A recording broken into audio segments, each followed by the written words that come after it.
Good morning, everybody, and how are we doing on this Monday? I guess as good as can be expected for a Monday. I've been in here chatting. Who did I miss? I missed Bob. Hello, Bob. Hello, Big T. I saw Nani. There's Jinbug making it in. Hello, JM. JTB in the house. Mr. Pookie's Grammy. What a cool name. Izzy.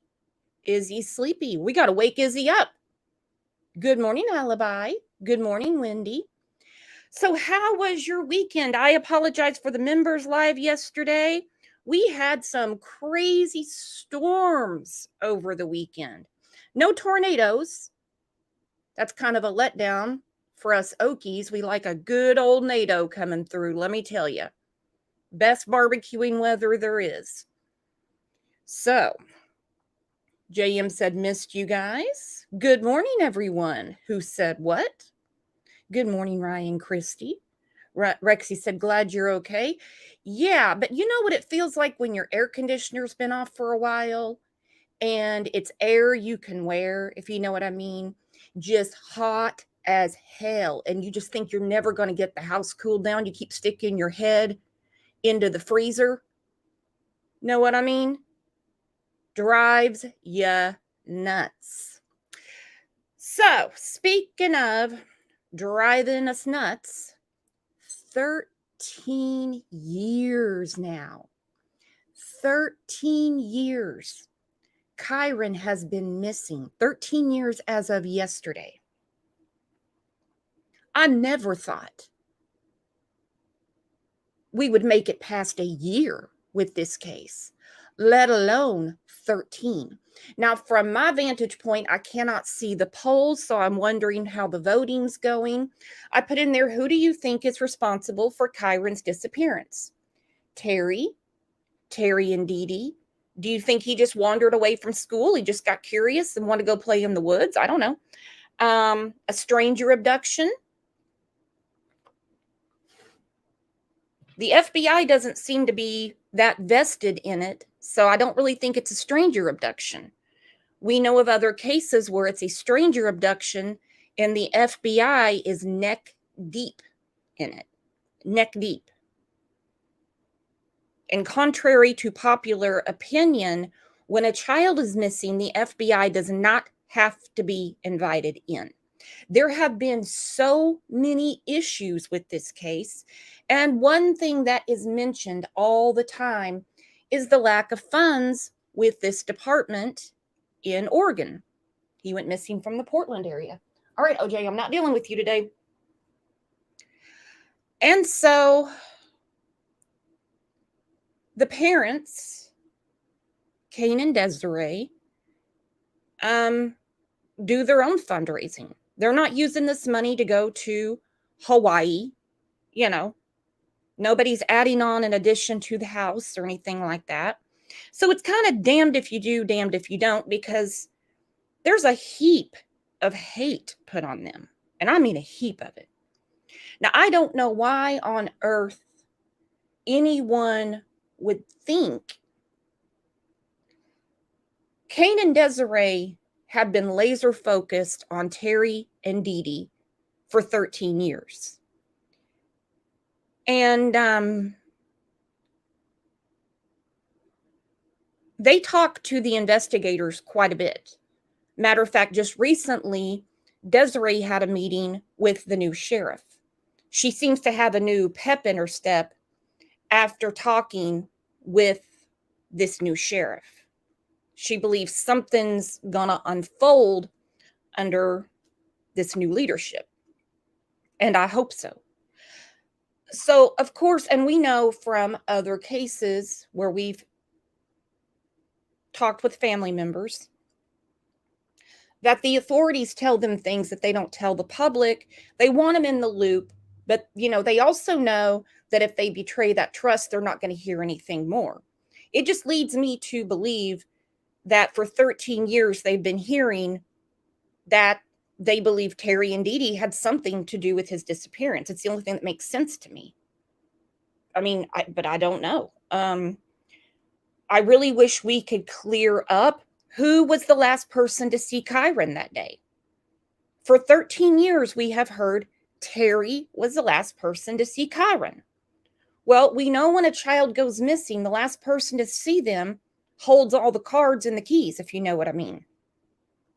Terry was on Dr. Phil, and every commercial break when they came back, they would say, last person to see Kyron, last person to see Kyron. Well, at some point, don't you think she would have said, hold on, I wasn't the last person to see him. I left him at the school.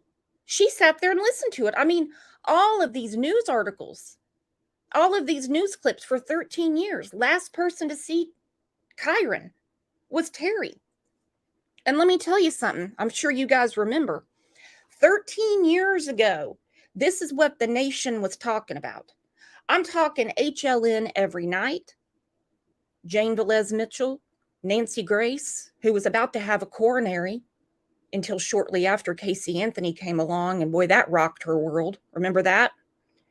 Morning TV, their opening headline every morning, Today Show, CBS This Morning, Good Morning America, was about Kyron. It was about Kyron. You know, a lot of people, I say a lot of people, the people that came across Terry the day of, and she went out of her way to talk to them, said that was, she's not known to be an overly friendly person. They found it odd that day that she made a big point to get their attention. Well, I mean, I don't know Terry. So the only thing I have to go off of is what others say that do know her. I couldn't say definitively because I don't know her. I do know there are two people in this case that the police have wanted to talk to for over a decade, and that is Terry and Dee Dee.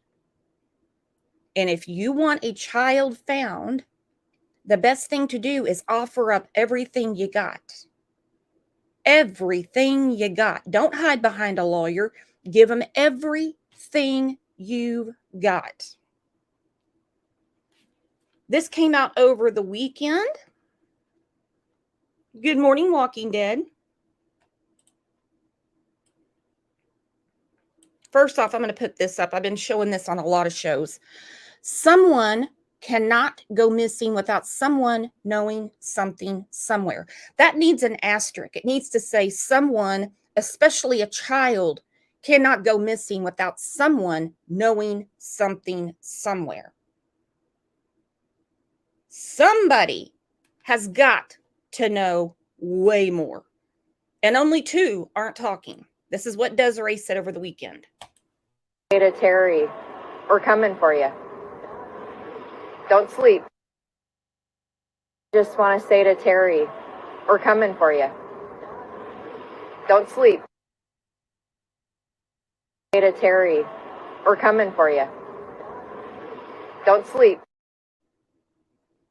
Woohoo! Don't sleep. Don't sleep.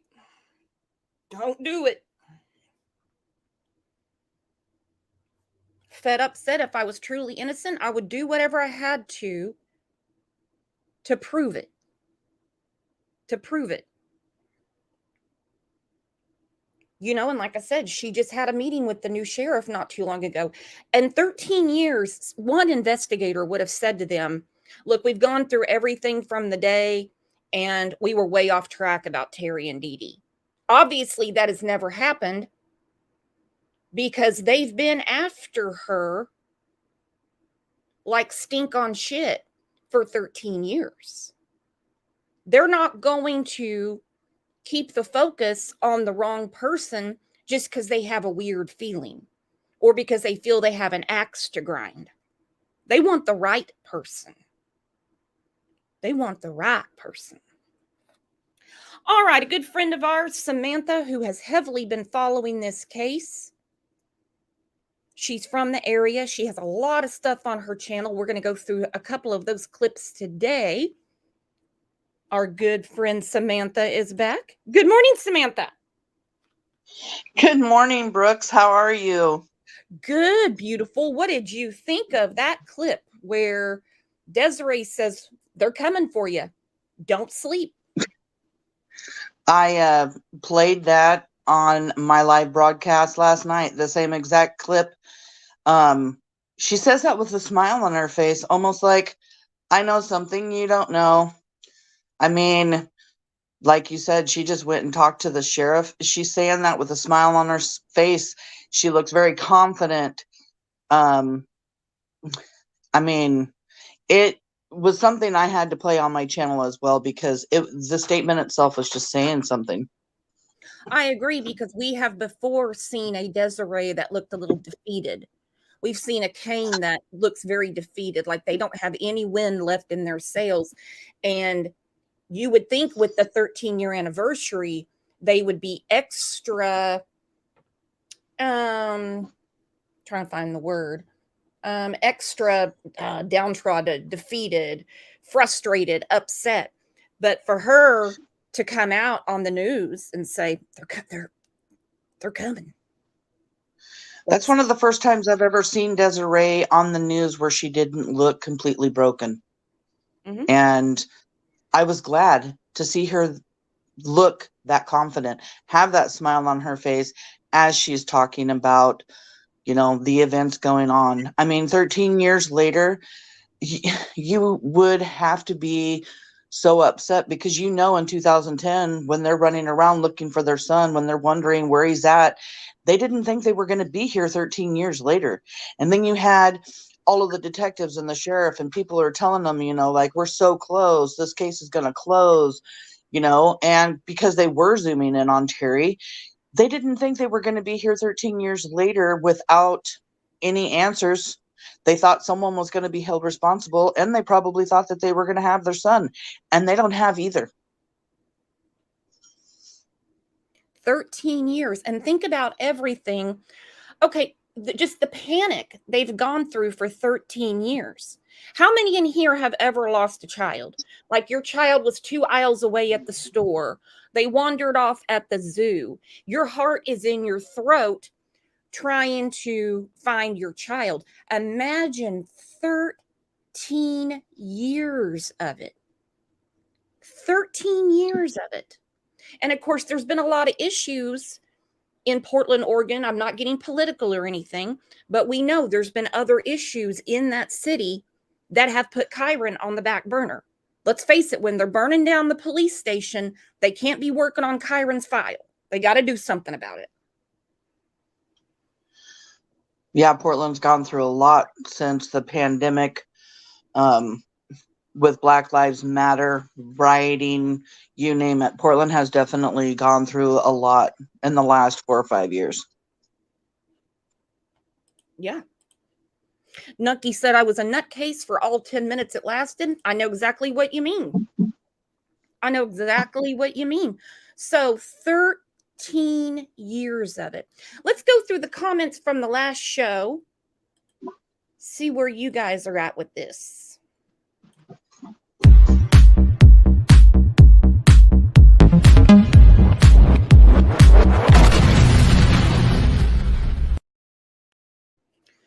Jewelweed said, Brooks, there are things in Kyron's case that point out a lot of mistakes the school itself made. All the doors were open, no sign in or sign out sheet. Kyron's belongings left at school but still marked absent. Substitute leaves even though she didn't have the correct head count. The classroom teacher never goes and looks for Kyron all day. She said, I don't know Terry. She sounds like a real piece of work. However, the school made mistakes and it hurt the case. And other kids put Kyron in the gym too. This has always been so confusing to me. Other children seeing him in the gym, yet other people saw him with Terry leaving. And the school was under the impression that he had a doctor's appointment that day. And I agree 100% with her. The school has a bit to burden too. I'm really surprised Kane and Desiree didn't sue that school, because let me tell you something. Even in 1987, there was a sign-in, sign-out sheet. If there is a child that didn't come back from lunch, people were getting called. Parents, the police. I've never understood that. Do you have any thoughts on that, Samantha? I have never in my life heard about a school having some kind of a big event where the public's going to be invited and there not be some kind of sign-in sheet. The sign outside of Skyline Elementary School was sitting there for 3.5 weeks, and it talked about the science fair on June 4th and the talent show. So for 3.5 to 4 weeks, here you have this sign out front. This place is open to the public. You have, I've heard 7 to 9 doors open in the school, no sign-in sheet, and people are coming and going, up to 400 people in the school. And to me, this is a very small, tiny school. Mm-hmm. I mean, it's not a really big school, and it is K through 8th grade. It's not a regular elementary school where it ends like kindergarten through 5th. This is through 8th grade. I believe there's 17 classrooms. It is crazy. I just can't believe that there was no sign-in sheet and that they had, a sign set out there for that long. And before that, they even had an event where the church across the street came over to the school and they volunteered their work to help paint the school and help do a bunch of, just to get it ready for the school year kind of thing, and for the upcoming school year. And that's even more strangers in the school volunteering their time. And that's just that many more strangers in that school getting to know the school, walking around the school, and people have said, could it have been someone that was part of the group of people that were volunteering from the church, or was it a stranger that came in during the day, June 4th, when all of these people from the public were allowed to come in and out of the school? It's never made sense to me. And also, one of the reasons, and I keep it on the back burner because we don't know, it's 13 years and there's been no arrests. I can't 100% rule out a stranger abduction, even though the FBI is not treating it that way. Because at the time, now remember, this was 13 years ago, that area, like a lot of areas, I'm not picking on Portland, had a very lax standard for tracking and checking registered sex offenders. Right. When I talked to the detective, Darren Tabor, the new detective on Kyron's case, he let me know that in the beginning, they went through all sex offenders that they possibly could. They questioned them, and some even came in to take polygraphs. And I know how you feel about the polygraph test. We know, people come in and they take the polygraph test. They're not 100%. They can't be used in court. But, they did try to use that as a way to try to weed out some of these child predators. And he said that they couldn't find any of them of interest. But that's not saying, those are the registered sex offenders. Those aren't even the ones those are the ones on the radar. But how many were off of the radar that could have been, someone that came in and tried to take Kyron? And the FBI's profile in the very beginning had nothing to do with Terry or Dee Dee. Their profile was of a 35 to 45-year-old man between a man between the ages of 35 to 45 years old, part of the community, and probably going to stay part of the community for an X amount of time. And then afterwards, it was all Terry and Dee Dee. Well, because it seems to me that they ruled all that out. Because, like I said, we're 13 years in, and Kane and Desiree, who speak with the detectives, they've been speaking with the new sheriff. They're still on Terry and Dee Dee like white on rice, I mean, that's all. It's just obvious, you know. Angela said, I've also read that somebody else saw Dee Dee leave the farm for 90 minutes. She goes on to say, so law enforcement wants to know if anybody saw Terry and Dee Dee in the truck on June 4th, 2010. What if they were seen together in that truck later on down the road? This is a really good question. Now, their flyer, one of the flyers that put out, were so specific with the public. Anybody that saw these two women that day together in or around that truck, let them know. Desiree addressed this in a comment. Here it is. She says the property owner not only yelled for Dee Dee, she also called her several times on her cell, and then several employees searched for her on the property. No one could locate her. In addition, several eyewitness accounts of Terry and Dee Dee together blocking someone's driveway on Old Germantown Road during that time they were unaccounted for. They were unloading stuff out of one truck to another. To give you a visual, this road is very rural, and it was odd that a truck would block a gate to someone's driveway because they know all the neighbors. She said there's more, but she can't say because, like I said, they do talk to the authorities. And to give us an understanding of that area, our friend Samantha on the screen, on her channel, put it up. She gave us a very nice visual of the area. So this is West Wind Farms behind that fence. I'm driving down Old Germantown Road. Okay, so this is Old Germantown Road. Samantha, you're going to have to walk us through this because this is where eyewitnesses saw them taking things out of one truck to put into another on the day of June 4th. And yes, those witnesses did come forward. So you have Germantown Road, and then you have Old Germantown Road. And Old Germantown Road is kind of like a loop. It's a very, very windy road. Lot of potholes, everything else. But on this road, you have gigantic houses. I am not talking your regular little rinky-dink houses. I'm talking mansions. There are a lot of houses that kind of look like farmhouses that have barns. You have people that have anywhere from a half acre to 4 or 5 acres living up there on this mountaintop. Now, West Wind Farms is 40 acres. They went up there, they searched that area. I mean, even in this video, you see a lot of grass, but then you see those trees. Mm-hmm. Those trees go on for days and days. You have the main house, and you do have some grassy area.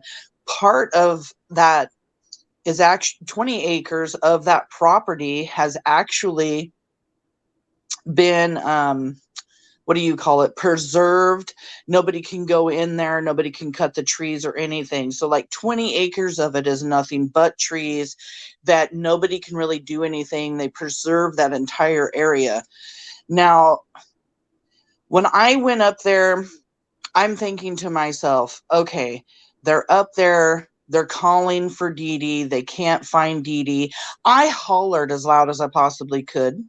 Not on camera, but I wanted to see if my voice would echo up there.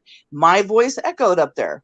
So when I was talking with my girlfriend last night, actually about the statement that you were just talking about, where Desiree is talking about, you know, they're pulled over to the side of the road. They're moving one thing, stuff from one truck to another. Now, I know that in that area, some of those homes are vacation homes. And I'm starting to wonder, because I was always like, why the hell would they do that in someone's driveway? Wouldn't they be scared of like getting caught? But if Dee Dee knows that area, know each other, you know? Yeah. I mean, if Dee Dee knows people there in the area, if she knows a house that is like a vacation home, if she knew someone was out of town or whatever, maybe this particular driveway, she knew those people weren't going to be home, because these driveways aren't normal driveways either. These houses have so much property, and these driveways are great big long driveways. There is a ravine off one side of Old Germantown Road. It's where the fresh water rushes down, where they pretty much like a drainage system. So every driveway to the right of that road, facing west, has like either some kind of little bridge or little road that has to go over that drainage system, and then it moves forward. And sometimes it's a good 20 to 50 yards before you get to a house gate. And then the road goes even further past the house gate to get to the house, because these properties are so large up there. So, I mean, Old Germantown Road is probably only a couple miles long. It doesn't take you very long to travel the entire route, but we're not talking a normal area. I mean, you can see right there, right behind those trees is a huge hill that goes downward. And towards the end of this video, you can actually see how open it is, and even more trees, and how hilly this area is. And every time you mention that ravine with the rushing water, I get chills. Because by the time they realized, tongue in cheek, that he was missing, he didn't get off the bus, we had several hours, for that water to have washed him away. Well, it was June. I don't know how much runoff water was going, during June. And yeah, you have 6 hours. I mean, like I said on my live last night, 6 hours is a lot of time. From Portland, Oregon, you could get past Seattle, Washington. You could get all the way into Idaho. You could drive all the way through Oregon and get into California. And you could get to all of those areas within 4 to 5 hours. And he was missing 6 hours before anyone knew he was missing. And that sucks, because when a child is missing, time is of the essence. And 6 hours might as well be 6 weeks when you're talking about a little boy. This is and imagine being a parent. There, even past the evergreen trees, 40 acres worth of land. So we're talking a lot of land where she worked, where they searched very intensely.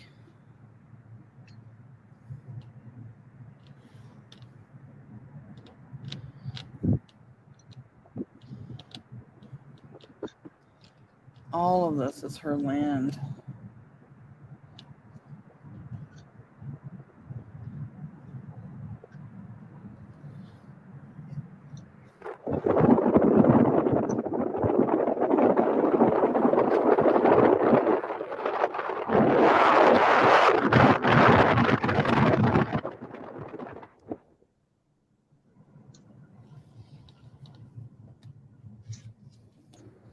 This is the actual driveway, 13000 Northwest, Old Germantown Road. Behind there is even way more property, way down in there.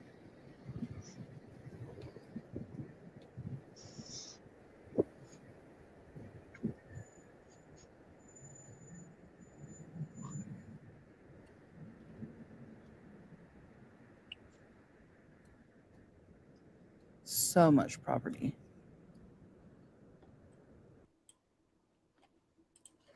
All right. And I remember when the search changed to that property, I thought, what is going on? Well, we know now it's because Dee Dee's employer said they couldn't find her ass.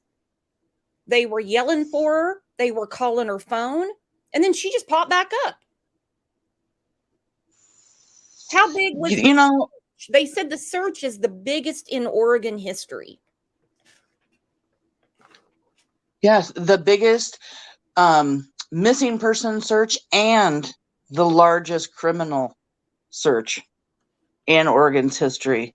And it blows my mind. So you have Dee Dee, she's there. She tells People's Magazine that she left her cell phone in the car because it had been raining and she didn't want to go onto the property with her cell phone that day because she didn't want to drop her phone into the mud.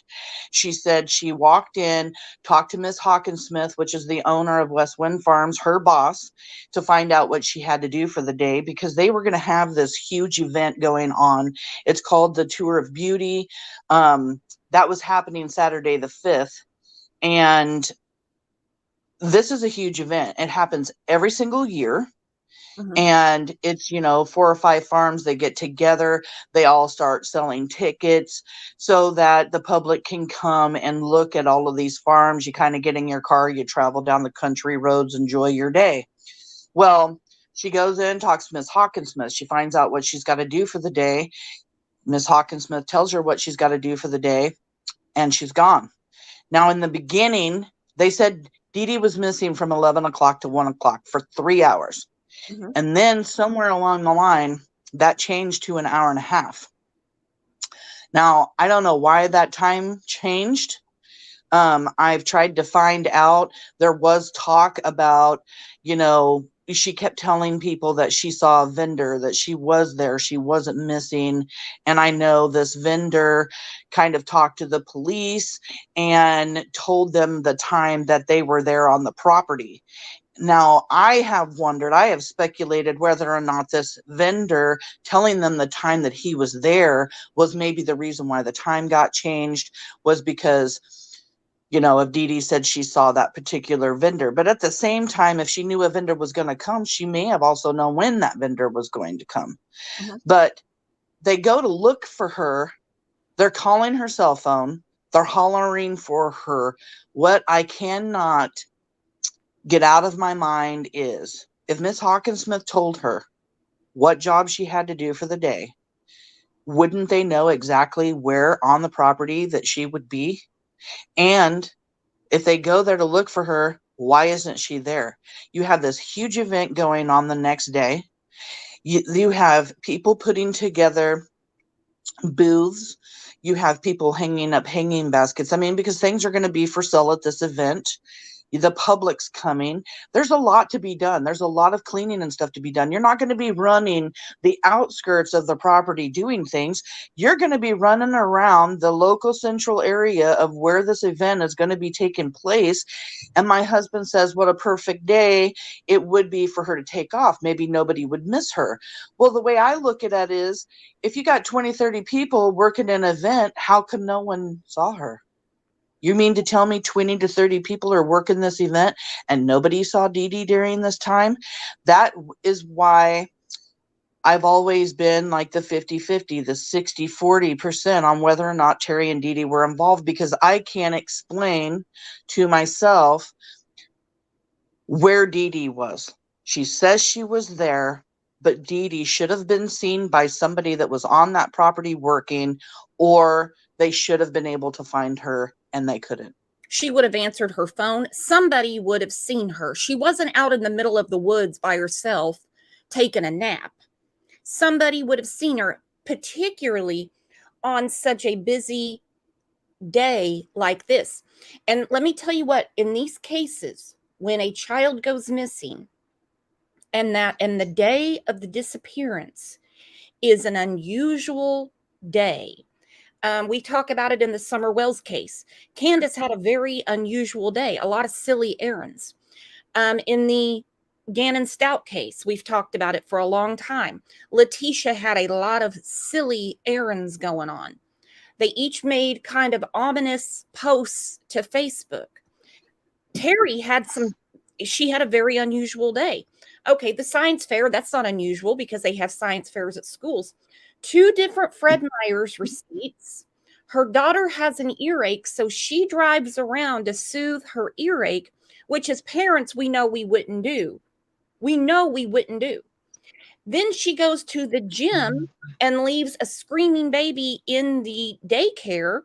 Nobody's going to take a sick kid around other kids. Then she makes the Facebook post of Kyron on the screen that we have ingrained in our brains. His CSI t-shirt standing by his project. Kane gets home. They go to the bus. Kyron doesn't get off. Within a couple of days, once the shock had subsided a little bit, Kane started asking questions, and he said, something's not adding up. Something's not adding up. Well, yeah. I mean, also in the very beginning, you heard about two different Fred Meyers. You heard about the dry cleaners and Michael's. And then all of a sudden, now all you hear about is two Fred Meyers that she says that she went to. And because I had always wondered, like, this second Fred Meyers that she went to, the dry cleaners, was like right around the corner from there. It was all in the same little shopping center. And if you've got to go to Fred Meyers to get pain reliever or medicine for the baby, which is what she said she was doing, why not just go to the second Fred Meyers, pick up the medicine, and go to the dry cleaners that's right there? Why did you bother to go to the first one? It's always made me wonder if she did the extra running around just to make an alibi for herself. And I mean, you have a baby. The baby has an earache. I've driven those roads. While driving those roads, I've had my ears popping. I mean, I don't care if you live in an area for a long period of time, your ears don't get used to that. My ears have never actually gotten used to it, and I drive everywhere all the time.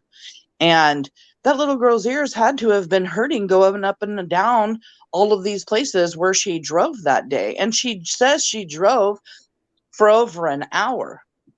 I mean, a lot of moms. I've only done it a couple times myself. I actually did it more with one of my granddaughters than I did with my own children, driving around to get them to sleep when they're fussy. But I don't drive for an hour and a half because I need them to get to sleep. Okay, this baby's finally relaxed. Okay, now I'm going to go to the gym and I'm going to put her in daycare. That makes no sense to me. No. That makes absolutely no sense to me. With just spent all this time calming your baby down. No. No. And then you leave her at the daycare, and you get the attention of some people you barely know who said that was really odd. Yeah, talking about Kyron and the science fair to people that they found odd that she just sat and wanted to talk to because she's never done that before, from what I understand. And she wasn't at the gym for very long. When at first everything came out, they said that she was at the gym from 11:40 to 12:20. This is actually something me and my admin talked about again yesterday, because when I read some stuff off of Wikipedia after my live, I realized, wait a minute, I know that this may actually be incorrect, because you have to check into the gym. And when you check into the gym, then there's a time that you check into the gym. And I believe that time was actually more like 12:20, not 11:40. Gyms So are like she was Fort only Knox. there. They scan you in, they scan you out. So that puts her there at the gym at like 12:20 to maybe 12:40. And she was only there for what, maybe 20, 25 minutes? I mean, when you're a workout buff like she was, she was all into the bodybuilding and everything else. She did her shows and tried to win awards and everything else. You're not just going to go spend 20 minutes in a gym. You're going to go do a workout. But that day she goes in, she drops the baby off. She doesn't even really do a workout. She actually spends more time talking to people. And that I find very suspicious. And why did the time change? Was it because they know for a fact that she checked in at 12:20? Is that just a rumor that's just out there? That's what's so frustrating about this case. There's so much misinformation and there's so much rumor. There's so much talk. I mean, and it's very hard. That's one of the reasons why, I have my Facebook group, Kyron Horman Case Revisited, Discussions and Case Studies, because we discuss so much misinformation. We try to find, what's true and what's not. And it's really hard to do. And it's very, very frustrating. You know, when I talked to Detective Tabor, he said, I feel sorry for all of you guys because we can't share any information. And a lot of people are out there working really hard trying to put this together, you know, and we can't tell anybody. Of course they can't. But he was like, I know it's got to be frustrating. And it is. It's just so frustrating. But, you know, we're just out here doing what we can do to bring awareness to Kyron.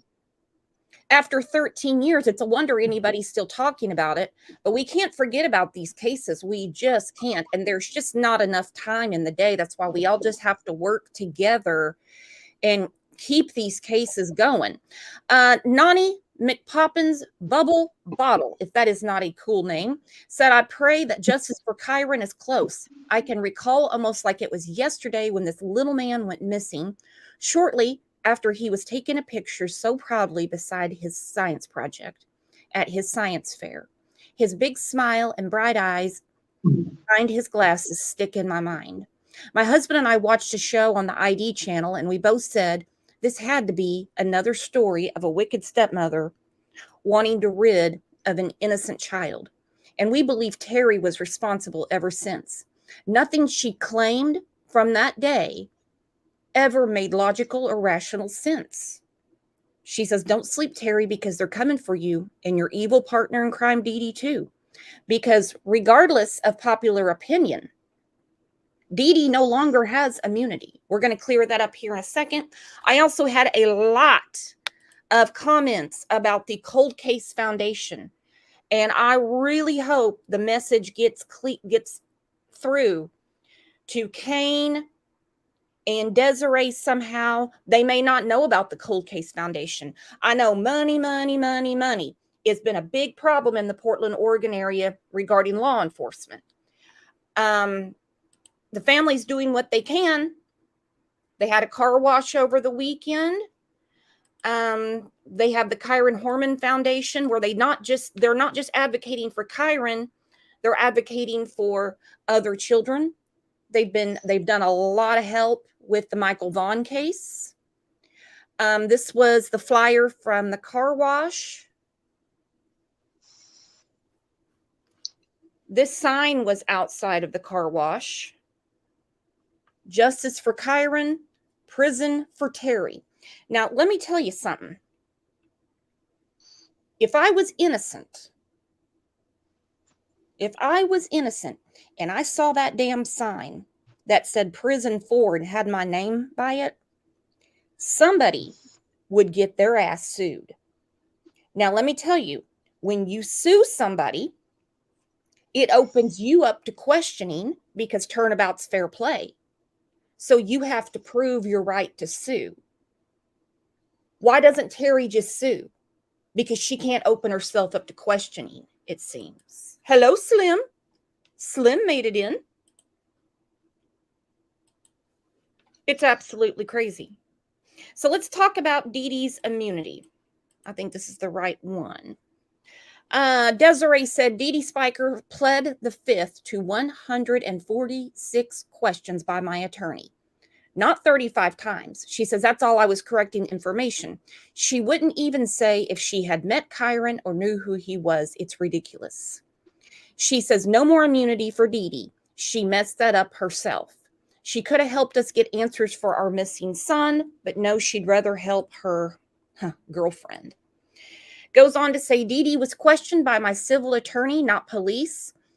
And that is when she pled the fifth. She has never cooperated with the police, not even when I told them to give her immunity to tell us about Terry and her involvement. She went out of her way to not help, not answer anything, so the immunity was revoked. You see, you got to cooperate to get your ass covered. You have to cooperate. You have to give them what they need. Nobody wants her to make up a story. Nobody wants a fairy tale. They want to know what happened that day. Why not clear your name? Pleading the fifth is your constitutional right. But it doesn't mean that they're not going to side-eye you and go, why aren't they talking? Who would want their name attached to this? Terry doesn't. She tried to get a name change. She tried to have her name changed. It's just so crazy because I actually am confused about the whole immunity thing now because, like I was telling you this morning, you know, at first there was talk that there was no immunity. Then Dee Dee gets on People's Magazine, talks about having immunity, talks about passing a lie detector test. And then for a long time, Stacey Green on World Soldiers, she had posted that there was no immunity. And then all of a sudden she started posting that Dee Dee did have immunity. A lot of people were speculating and asking questions, why does she have immunity? What is it for? From what I understand, immunity was because fraud charges were going to be brought up against her for unemployment fraud because she was getting unemployment, but she was also working for Ms. Hawkins Smith at West Wind Farms. And now you're saying that there isn't an immunity, that Desiree's also speaking out and saying that there's no immunity. So I'm just really confused about it. Whether she, and that's part of this case. I mean, you get confused about everything because you don't know. My understanding was that the immunity that was going to be offered to her would be that she would not be charged in any connection with Kyron, depending on what information she brought forward. Well, the information she brought forward was nothing. Nada. She wouldn't speak. She wouldn't even confirm if she knew Terry. She wouldn't say anything. Nothing. Yeah, wasn't that during the lawsuit that she wanted to do against Terry when Dee Dee pled the fifth, correct? Yes. 146 questions and she wouldn't answer. Right. She just sat there She just sat there like a red-headed turd in a punch bowl. She wouldn't say nothing. Gotta be kidding me. Yeah, I read all of the questions and I saw even some of the most simplest questions that she pled the fifth to. Just knowing people, like you're saying, like she wouldn't admit to ever meeting Kyron. She never admitted to knowing Terry. Questions that were already obvious. Obvious that, we already know what the answers are. Yes, we know you know Terry. Yes, we know you've probably met Kyron. Like, so why can't you answer those questions? But her attorney, for whatever reason, was just like, don't answer anything. Plead the fifth on everything. Because she lawyered up immediately. They've each had lawyers for about 13 years. Yeah. They both lawyered up. One article I came across, I think it was from 2014. I have it saved. I'll find it. And they said that since they've had attorneys, they do not cooperate with this investigation. And they've been begged by Kane, by Desiree. They've said, please talk to them. I mean, at least clear your damn name. And of course, attorneys never want their clients to talk to the police. You wouldn't be a good attorney if you're like, tell them everything. Hell, let them in your house. No, of course, attorneys don't do that. But see, they will not cooperate with this investigation. They will not.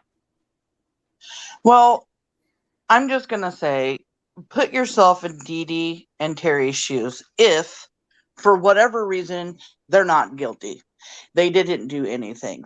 They were looked at immediately. Flyers were made up of them. If they're not guilty, they're lawyering up, and maybe they're afraid to say anything. Maybe anything that they can say, they're worried is going to get twisted around or whatever, and they're going to end up in prison. I mean, I kind of try to look at both sides of it. I mean, if they didn't do anything wrong, and if you were in their position and you didn't do anything wrong, would you come forward and say anything?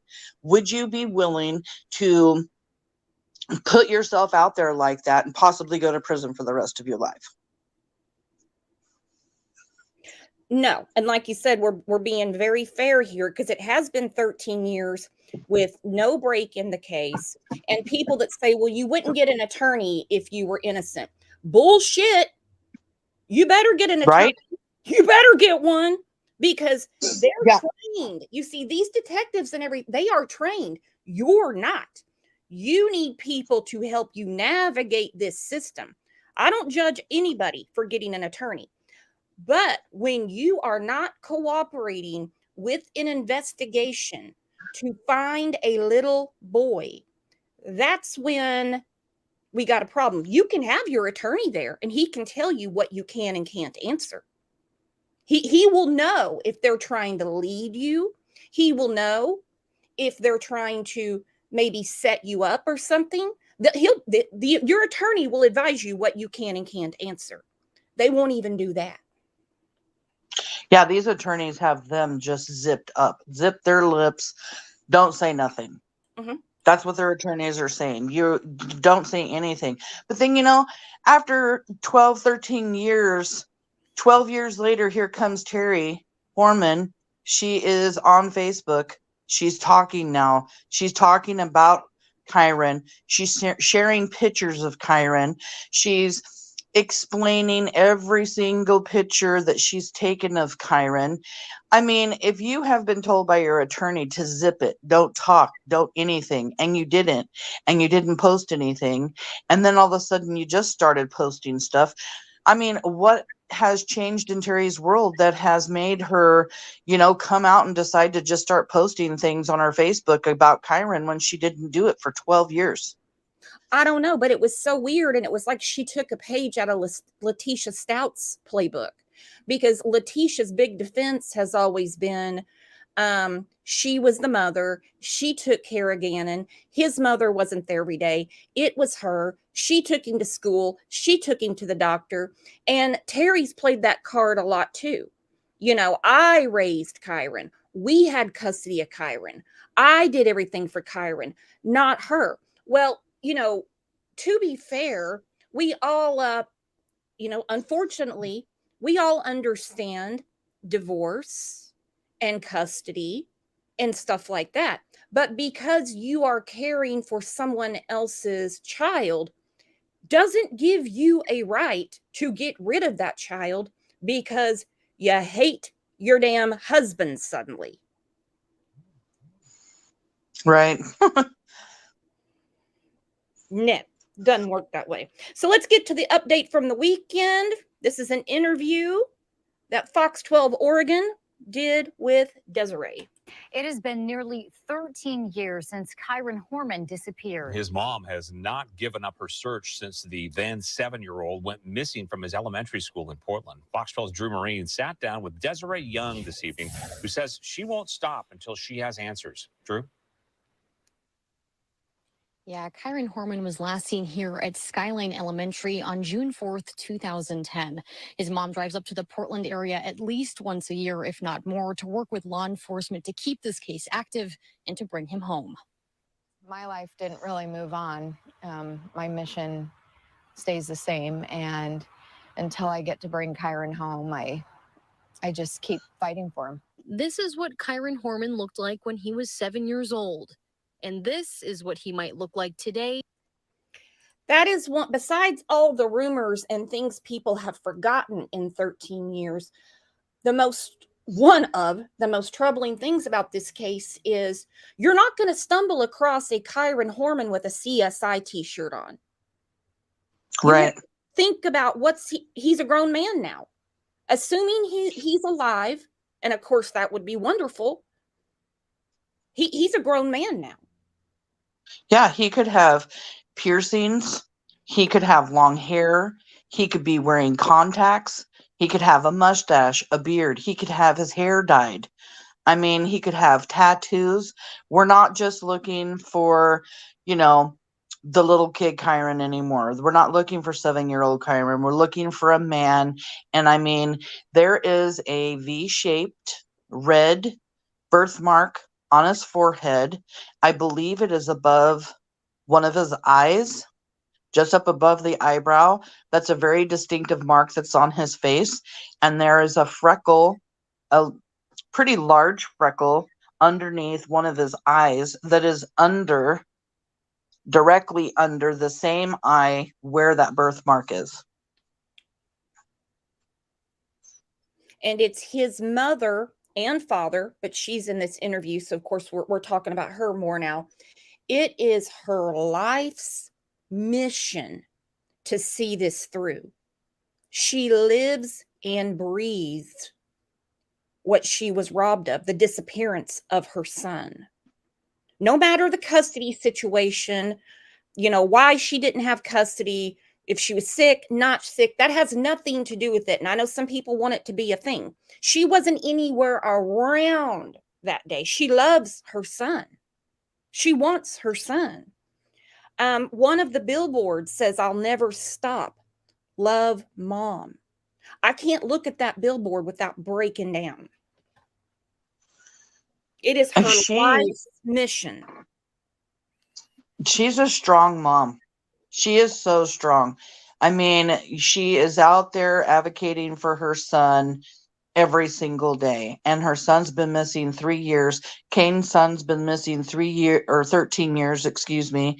And, they have to go through every single day living their regular lives, going to work, making their money to survive. But they are also living every day knowing that their son is gone. And she's gone over and beyond to try to get something going in this case. I know Kane does his once a year car shows and stuff to try to earn money for his foundation. But, I just can't even imagine 13 years later and trying to live my everyday life with my child gone. Well, and people that say, and I know nobody in here does, that foundation is, they say it's grifting and stuff like that. That foundation is not only helping get some financial relief for Kyron, but they help other missing children. One being Michael Vaughn, who's been missing from Fruitland, Idaho for almost 2 years. So they're doing phenomenal work, not just for their own son. At 20 years old.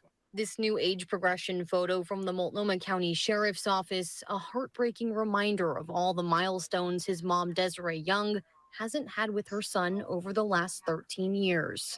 That's really hard for me to feel and see and, all the things, because I feel like he mostly, but we missed out on all of the growing up and all of the kids stuff and riding with chalk on the sidewalk and riding his bike. Kyron was last seen at Skyline Elementary School back on June 4th, 2010 for a science fair. He was wearing a black CSI t-shirt, black cargo pants, and may have been wearing his glasses. Even though he may look different now, Young hopes this updated age progression picture can help spark new leads in this case, which remains open and active. It just takes one person seeing him, one person to recognize him, one person to turn in that tip, and then we might get to bring him home. Young drives up to the Portland area often to meet with the Multnomah County Sheriff's Office and says the new sheriff, Nicole Morrissey O'Donnell, has given her more hope than she's had in a long time. The new sheriff is very energetic and dedicated, and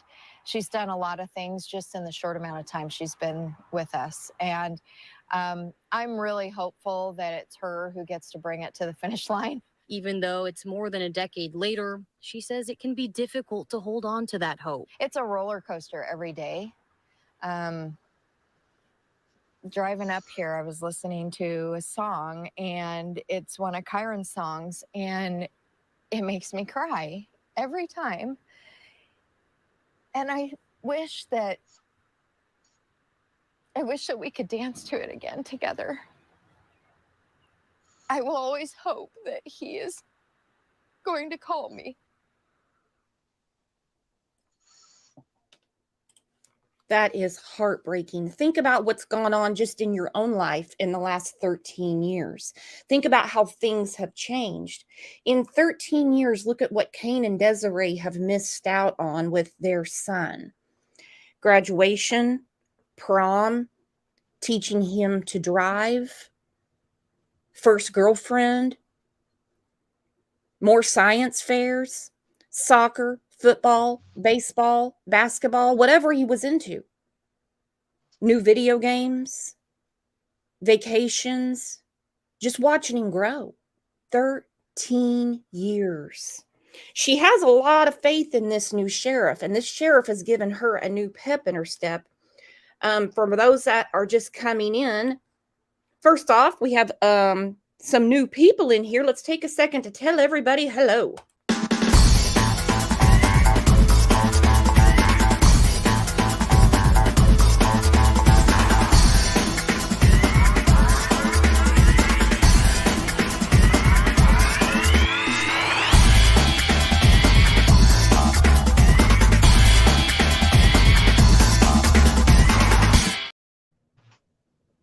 Welcome, welcome, welcome.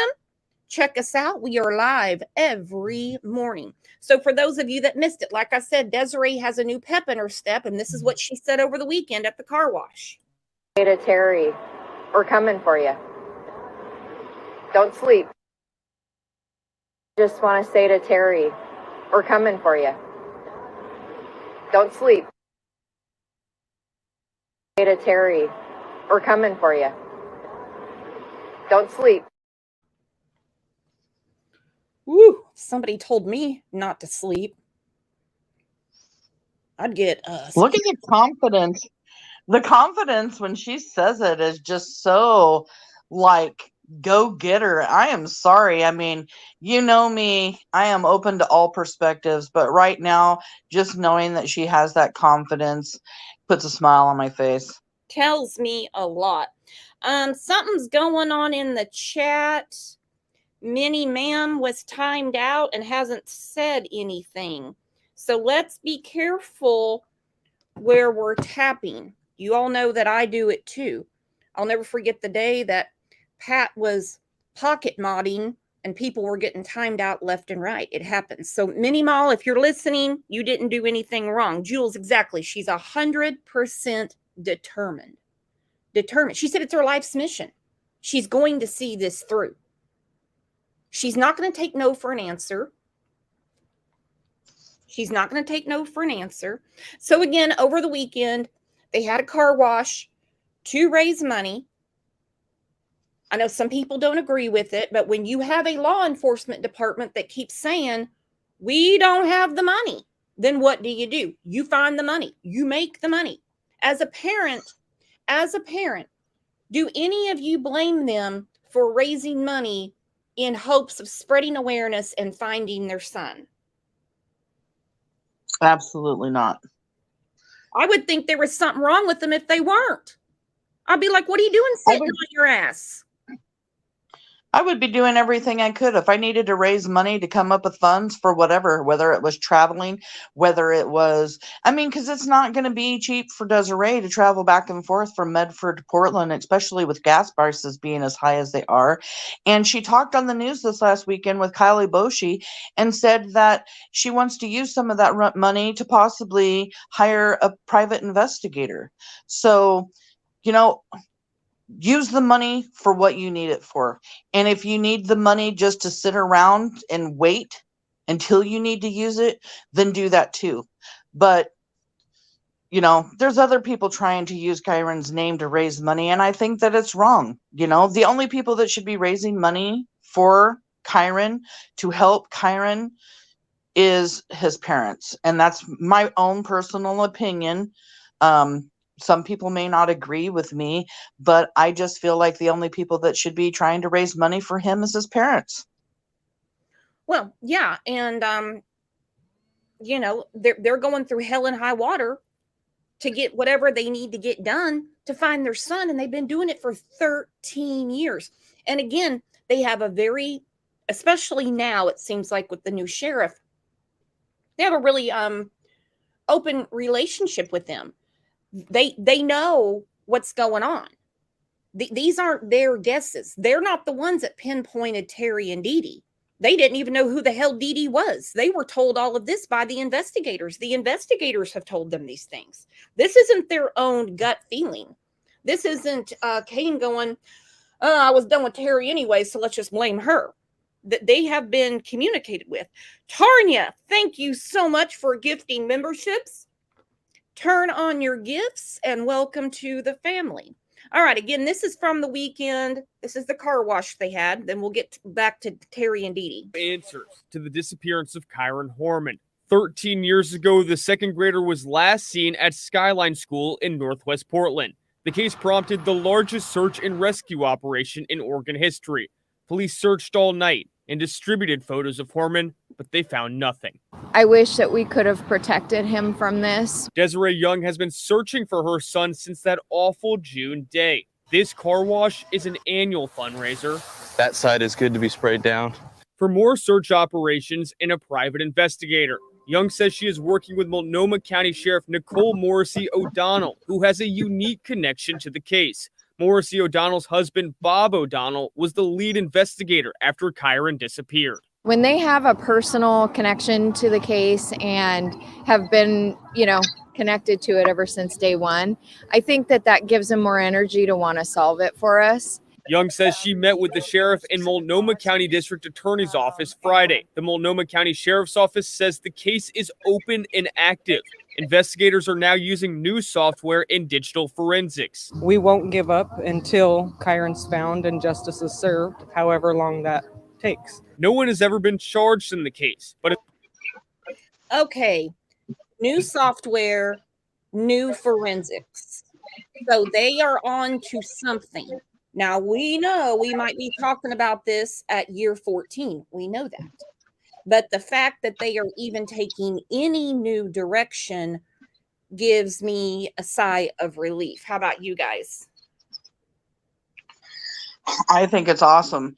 We already know that technology changes constantly, and let's just hope that, as long as technology keeps changing, we know they have computers. We know they've been looking at cell phone pings and stuff for a long time. Let's just hope they can find something with some new technology. And that's what they said they're doing. New software, new forensics. Whew. No wonder she's so excited. But investigators have previously focused on Kyron's stepmother, Terry Horman. She dropped the second grader off at school the day he disappeared. I just want to say to Terry, we're coming for you. Don't sleep. Terry Horman has denied any wrongdoing. While law enforcement continues to look, volunteers wash cars to raise money for future searches. That tire is done. While Young continues to Fight until the end, until we can bring him home. If you have any information about Kyron Horman's whereabouts, you're urged to contact the Multnomah County Sheriff's Office. And if you'd like to get your car washed in support of Kyron, you can find out where volunteers will be all day Sunday on our website. All right, that was over the weekend. So if you need your car washed, you'll have to do it by yourself today. I do have the number floating in the banner here at the bottom. So yes, she's on a mission.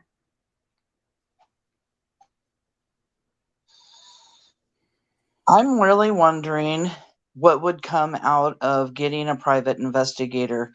Would you think that might hinder the case at all? What's your feelings about that? I don't know. In these cases, I've seen good and I've seen bad. Now, if the family likes the private investigator and they get decent clearance from the police, they'll share their information with them and then see what else they can dig up. The Cold Case Foundation does a lot of work. That's why I'm hoping that, the information gets to Kane and Desiree, and they work for free. And like right now, they're working on Michael Vaughn's case in Idaho.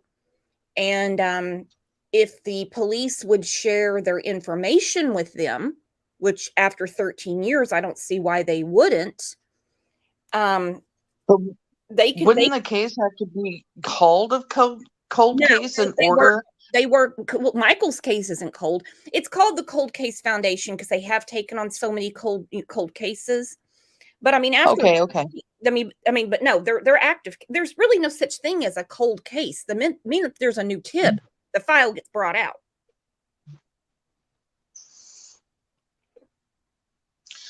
Yeah, I thought that if Kane and Desiree wanted the case to be be considered a cold case, that they would have to file something with the courts to have it considered a cold case. And I don't know if one of the parents could do that on their own or if both parents would have to do it.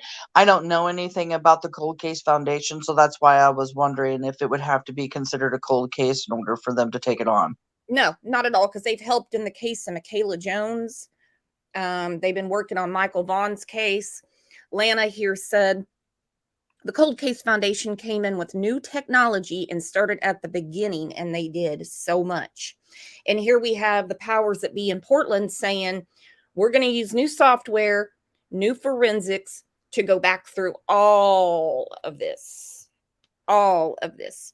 All right, so of course, we're going back in time. We're getting in the time capsule, because I know there was a lot of talk about how Dee Dee was accounted for. Well, let's go back and let's be reminded. We're going back to the summer of 2010. Woo, I looked a lot different then. Turning our attention now to the search for little Kyron Horman. A search has been going on for more than 2 months. Police plan to hold a news conference later today after reports that Kyron's stepmother may not have been alone when he vanished. Correspondent Priya David Clemens joins us from Portland this morning with the latest. Priya, good morning. Erica, good morning. The search for evidence around Kyron's elementary school has intensified over the past few days. Now there's word there may have been a second person waiting in his stepmother's truck the morning he disappeared. A little later this morning, investigators are expected to use this flyer to ask for the public's help in identifying that mysterious second person. Oh, and they did. When they did their press conference, oh, they did. They put that right out. Now, if that wouldn't make you lawyer up, I don't know what would. If I was friends with somebody and I was suddenly on a flyer and people were asked to call a tip line to see if they saw me that day, I'd be shitting my britches. I can tell you that. Me and my attorney would be sitting down with the police, getting it worked out real quick. I can tell you that. At least 2 witnesses have told police they saw a second adult waiting in Terry Horman's truck while she was with her stepson at his school science fair the day he disappeared. Okay, so these people came forward. I'm not making this up. I have no reason to. People came forward on that road and said, we saw somebody with Terry in that truck that day. Now, are they saying that they saw this person with Terry in the truck, or are they saying that they saw this person in Terry's truck? Well, let's listen to it again.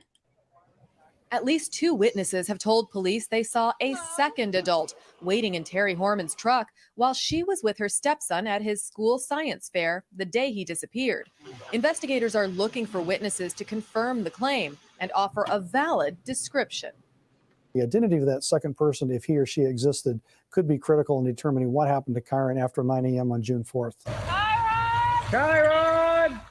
The next day, while hundreds were searching for Kyron, Terry Horman was texting friends. In newly published emails, she wrote, "He was seen with a man chaperone and 2 girls after I left." She also lashed out at bloggers who were blaming her, saying, Yeah, back to 2010. You guys remember the bloggers? Remember the crime blogs? I didn't have one, but those were lit. Terry has always said that Kyron was seen with a man chaperone and 2 girls after she left. This has never been verified. What do you make of this story, Samantha? Do you think this is Terry's deflection, or do you think this was possible? Well, at one point, she told them to look into the janitor. At one point, she told the police to look at the landscaper. And that's when the landscaper said that she hired him to murder Kane. And then, because of the murder for hire thing, and then also the chaperone thing. So, I mean, she has said a few things. And from what I understand, there were no chaperones. There were just parents taking children around the science fair.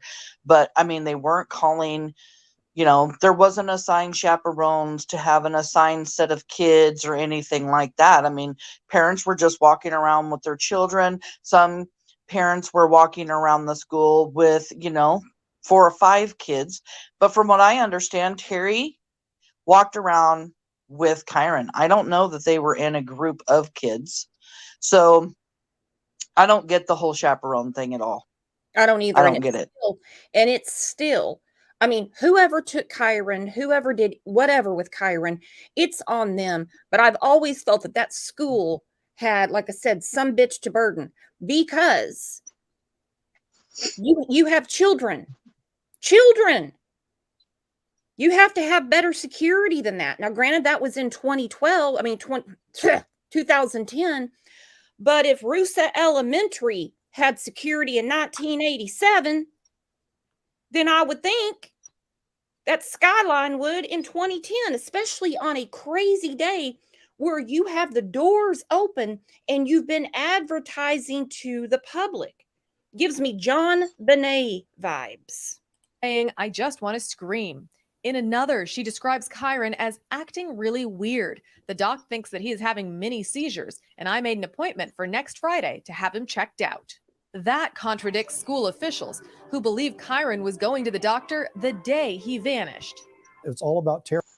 Okay, as far as the school and them not freaking out about Kyron, it was their belief that he was going to come in the morning. This is just what I have read. Don't shoot the messenger. That they believe that he was going to enjoy the science fair and that he was going to leave with her and go to the doctor. She's like, oh no, the doctor's appointment was for next week, I told him. Well, why did she need to tell him about a doctor's appointment when school wouldn't even be open? Right. That doesn't make sense. Why would you tell a teacher, hey, look, I know he doesn't have to be in school that day, but he has a doctor's appointment? Well, why? She'd be like, oh, okay, well, good luck, but I don't need to know. I am trying to find about Kyron. She's already making alibis, talking about a chaperone, and on and on and on about doctor's appointments. Police are also distributing new flyers in their search for clues. For the first time, photos of Horman's close friend, Dee Dee Spicer, are included, along with an attached questionnaire asking if anyone saw Spicer near the school that day. She says she was on a gardening job, but her employers now claim they were unable to reach her for 4 hours, much longer. Okay, her employers say they couldn't find her for 4 hours. This is what they initially told the authorities. How did it get changed to an hour and a half?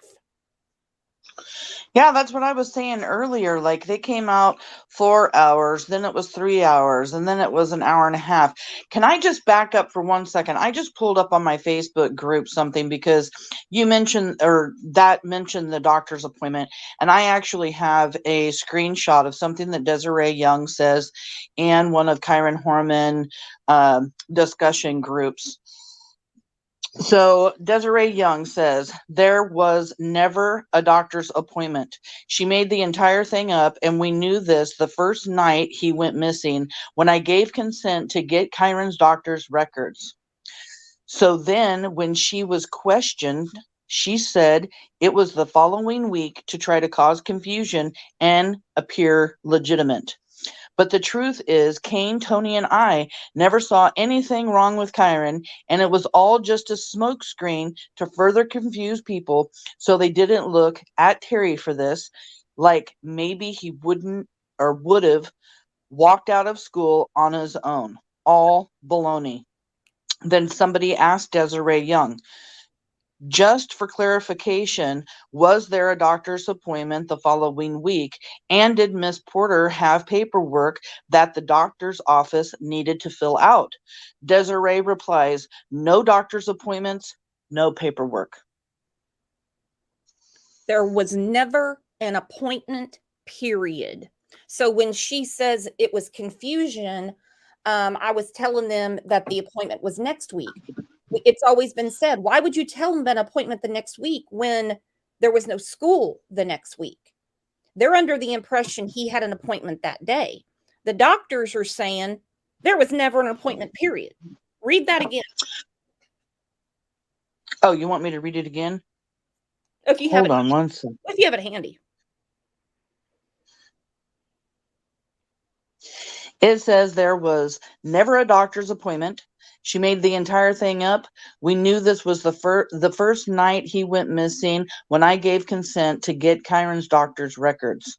So then when she was questioned, she said it was the following week to try to cause confusion and appear legitimate. But the truth is, Kane, Tony, and I never saw anything wrong with Kyron, and it was all just a smokescreen to further confuse people. So they didn't look at Terry for this. Like maybe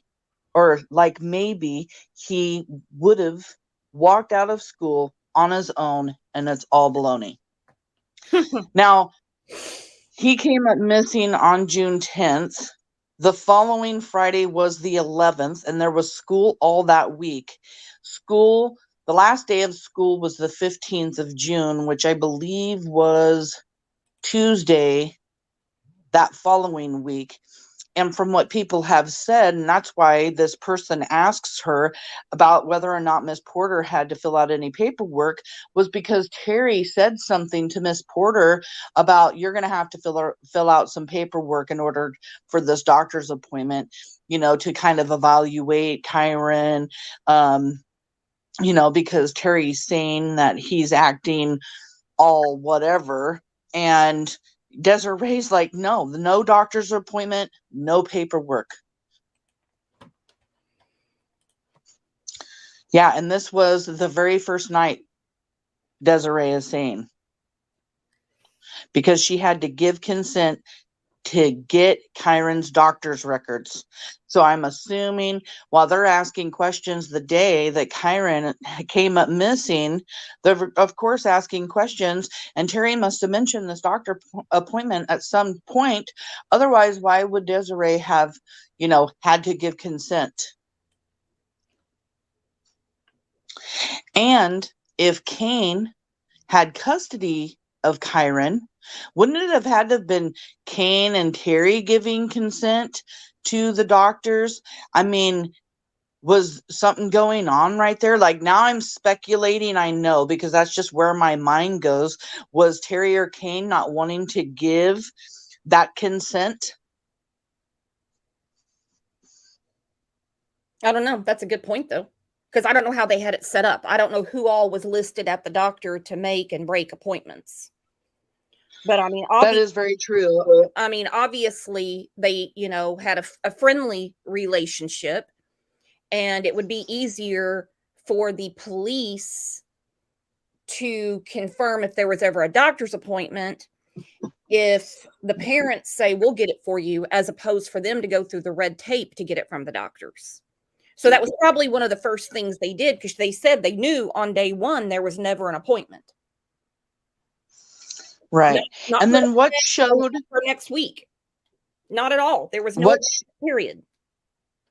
What showed on this clipping about Dee Dee after that? Because I mean, as soon as this clipping came on and it started talking about Desiree, I started pulling this up. Okay, hang on, because I'm going to replay it. She describes Kyron as acting really weird. The doc thinks that he is having mini seizures, and I made an appointment for next Friday to have him checked out. That contradicts school officials who believe Kyron was going to the doctor the day he vanished. It's all about Terry. Poor Terry, and not a single concern about Kyron. She's already making alibis, talking about a chaperone, and on and on and on about doctor's appointments. Police are also distributing new flyers in their search for clues. For the first time, photos of Horman's close friend, Dee Dee Spicer, are included, along with an attached questionnaire asking if anyone saw Spicer near the school that day. She says she was on a gardening job, but her employers now claim they were unable to reach her for 4 hours, much longer than first reported. Meanwhile, the grand jury continues their investigation. Yesterday, they met with employees at a coffee shop where Terry Horman says she was the morning Kyron disappeared. It appears they're still trying to establish an exact timeline for Terry's whereabouts. Erica. Priya, David Clemens in Portland this morning. And I know a lot of people are hung up with the grand jury not bringing back indictments. The way they had the grand jury set up was not so much, I mean, yeah, an indictment would have been great, but it was more of a fact finding venture. See, every state does things different. So it was basically an investigative tool. I did not realize that. I didn't realize that. I just learned that over the weekend. See what I get for doing a deep dive? Samantha, I did a deep dive. I do a lot of deep dives. I completely understand. I actually did a deep dive in the sheriff here recently and found out that the sheriff wasn't liked very much by the deputies. The sheriff wasn't liked much by anybody, and he didn't even get along with the DA that was all a part of Kyron's case. And it's really strange how from 2010 to 2016, when the sheriff actually retired, not a lot went on from 2010 to 2016. I mean, you do have parents coming on and off shows. They're doing interviews and stuff. I believe there was one search in either 2012 or 2013. But right after the sheriff retired in 2016 until now, I believe that this case has been more active since he left. And I'm wondering if he was the reason a lot of things weren't getting done. I mean, while I'm looking him up. Sounds like it. I mean, it honestly, it sounds like it. And, you know, we can't ignore the elephant in the room that Portland has had some other issues over the last 4 or 5 years that obviously took precedence. I mean, they had anarchists in the town. They're not going to be like, no, we're going to let them burn down the city while we work on Kyron's case. It can't work that way. We all know that. They got, Right. you know, it didn't work that way. So other things have come up. Other things have come up. Now let me ask you guys this. I know a couple of you in here have had children with seizures. I know one of you, and I'm not calling you out, you have a child with epilepsy. Who would make an appointment to take a child to the doctor for seizure-like activity as opposed to not calling 911? Who? Even if I didn't call 911, we'd be going I to would have driven my child to the emergency room. Yep. Who the hell would make an appointment for a week away with a primary physician for seizure-like activities? No. Or even let Kyron go to school for the next week. If Kyron wouldn't have came up missing, he would have been going to school. She made the appointment and he was still going to school. If my kid was having seizure-like symptoms, my kid's not going to school if I didn't decide to take him to the emergency room until the doctor's appointment. My kid's not going to be out of my sight. I'm going to be wanting to take care of my kid, make sure that they're being taken care of, and make sure they're not having a seizure outside of a room where I'm at or where I'm present, because we all know, there's a lot of bad things that can happen during seizures. You have to make sure that they're not choking on their tongue. I mean, that's not just something you would let go. Huge. No. If my cat OJ sneezes, I call the vet. I'm like, OJ keeps sneezing. We found out that OJ was faking it.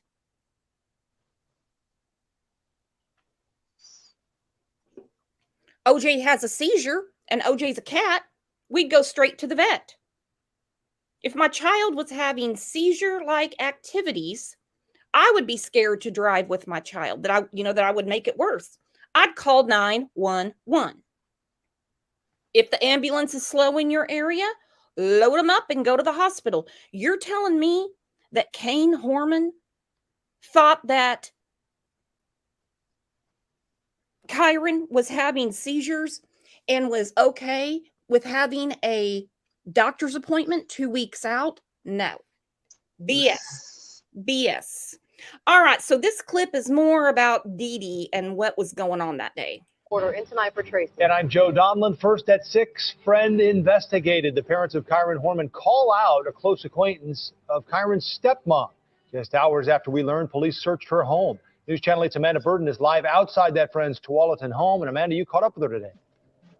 Well, Joe, media has been swarming Dee Dee Spicer's home all day. When we finally saw her door open late this afternoon, we raced over to get comment, but neither Spicer nor her father were very happy to see us. Does she have any knowledge of what happened to Kyron? Cannot say. After waiting outside Dee Dee Spicer's home all day, her father appears. What do you say about her being in the news right now? It's like any father would. I don't like it, but I have no comment on the whole situation. Are you concerned for your daughter? Yes, I am. When asked whether Spicer's been in contact with Terry Horman, has been working with investigators, or knows where Kyron is, her father had the same answer. You're not listening. I have no comment. Then Spicer herself came to the car. Watch this. She comes out yelling at her dad, "Shut the door." She looks like Melissa McCarthy in Saturday Night Live. "Shut the door." Watch this. Woo! If I saw that barrel out of the house, fuck, I'd start beating her with the microphone. I have no comment. Then Spicer herself came to the car. A reliable source tells News Channel 8 Dee Dee Spicer's a close friend of Terry Horman, the last person to see her stepson, Kyron, the day he disappeared from Skyline School. Last night, Kyron's biological parents released a statement to the media suggesting Spicer has, quote, not only been in contact with Terry, but has been providing Terry with support and advice that is not in the best interest of our son. They go on to say Spicer is not cooperating with law enforcement. Who wouldn't cooperate? Like I said, get a lawyer. Sit down with the popo. Every question they ask, your lawyer's going to direct you and say, yeah, you can go ahead and answer that. Shut the door! I'm going to rename the title of this instead of 13 years. Shut the door! Drive me to Whataburger, Dad! She does look like Melissa McCarthy. You know, I'm actually wondering too if it wasn't just her attorney telling her not to answer questions. I mean, her dad was law enforcement too. I mean, he could have been telling her, get a lawyer and don't say anything. Even if her lawyer was saying, you know, maybe we should go in, we should go sit down, we should answer some questions. And her dad's like, nope, don't do it. Listen to me. Don't do it. Good point. Good point. And there's former law enforcement, tough as nails. Here she comes barreling her roly-poly ass out of the house. Shut the door! Shut the door! I love that. I just know that she's a board member. She isn't she's nice, but she's not really approachable. The sources say the day Kyron disappeared, Spicer was gardening. I can't believe this woman. She's not really approachable. Shut the door! Near the Hormans' Northwest Portland home. At 11:15 that morning, sources say she left the job for an hour and a half, at which point she could not be reached by cell phone. It's very shocking. Neighbors saw the FBI searching Spicer's home last Thursday. Our sources tell us investigators executed search warrants at the homes of 3 of Terry's friends in the last week, and that one of those friends knows where Terry was the day Kyron disappeared. Then late this afternoon, we caught up with Terry Horman driving near her lawyer's office. She refused to comment on the case. And back live in Tualatin, in that statement from Kyron's biological parents, they say Spicer may be encouraging other people with information about Kyron's disappearance to keep quiet. Meanwhile, today the sheriff's office told us they have not talked to Terry Horman since she got a lawyer. They also admit a crime has been committed in this case. Back to you. Thank you. Live in Tualatin. Stay with News Channel. Yeah, a crime has been committed. Yeah, he didn't wander off. They said a crime has been committed. So was it a stranger abduction with a very, very open school? Or did Terry have a beef? She'd had a lot of problems with Kane. They said her drinking was out of control. This is just what they're saying. I don't live there. I think that they both had wandering eyes. I'm not picking on Kane. I'm just saying, her son moved out of the house. They were fighting the night before his disappearance.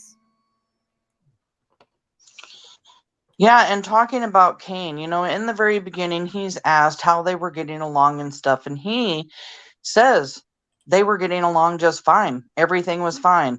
He doesn't come out and actually tell the truth about that for a few months. He ends up eventually coming out and saying, she started drinking this past year. She was, picking on Kyron a little bit because I know there was something that had to do with the school. There were color codes that each kid would get during the day, one color being like, they were being disruptive in class, another color being like they were great. She was wanting to know daily from the school how Kyron was doing, and if he was showing any kind of colors that day at the school that showed that he may have been acting up at school, she wanted Kane to punish Kyron. And then that was a little bit out of hand, and Kane just didn't agree with it. It just kind of got a little bit out of control. And then he also admitted to them getting in an argument the night before Kyron came up missing, and throughout that week that they had been arguing. Now, if my child came up missing and they want to start asking me questions about my relationship with my husband, I'm going to be truthful right from the beginning. I'm going to tell them, this has been going on. This has been going on. Because, even if I felt like they had an eye on my husband, it wouldn't matter to me. I would just want my son found. And it really confuses me why he just didn't tell the truth in the very beginning, because I know Desiree mentions in her book that she thought Terry had something to do with Kyron's disappearance on her drive to Portland the day that Kyron disappeared. That's before she even got to Portland. And I have a feeling that's because of the phone call that she got from the secretary, not Kane, not Terry, that Kyron came up missing. It was the secretary of the school that called her and told her Kyron is missing and we had to call 911. That just blows my mind. But Kane isn't truthful. It gives me, I wouldn't go as far as to say he was lying, but it gives me Al and Letitia Stout vibes, because from the bat, Al was acting like nothing was going on. Him and Letitia had a great marriage. It's all good. But as things started unfolding and something wasn't making sense, he was more forthcoming with the investigators, because nobody in their right mind is going to think this came from my home. Right. So I think when it became more apparent, that's when he started cooperating. We have Lone Wolf backstage. Let's see what he has to say. What's on your mind, Lone Wolf? I don't want to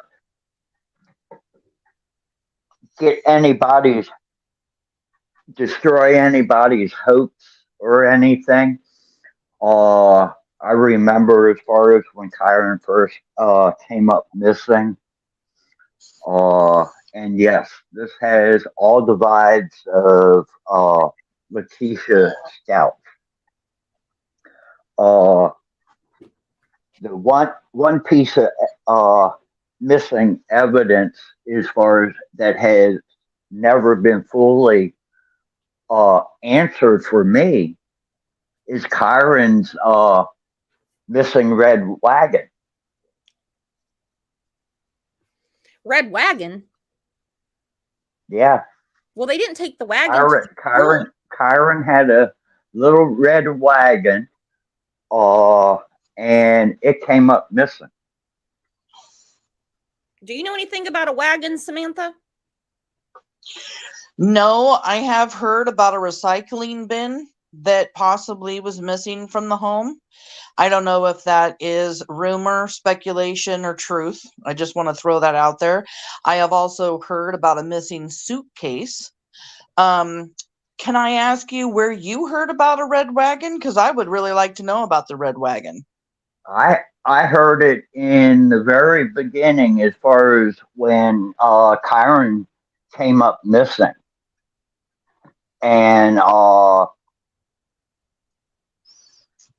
it's also I'll have to come across, as far as there's a video that talks more about, as far as the red wagon. I'll get it to Brooks. But it was mentioned from one of the dive teams that were involved in the case. Are you a local to Portland? Interesting. No. No, okay. You know what? Now that he has said something about a dive team, I remember something. Adventures with Purpose, they did do a dive looking for Kyron, and I think in there something about a wagon was mentioned. Angel P said, I heard it also. Oh man, there's just been so much in 13 years. Thank you, Lone Wolf. I mean, there's just been so much. It's easy to forget.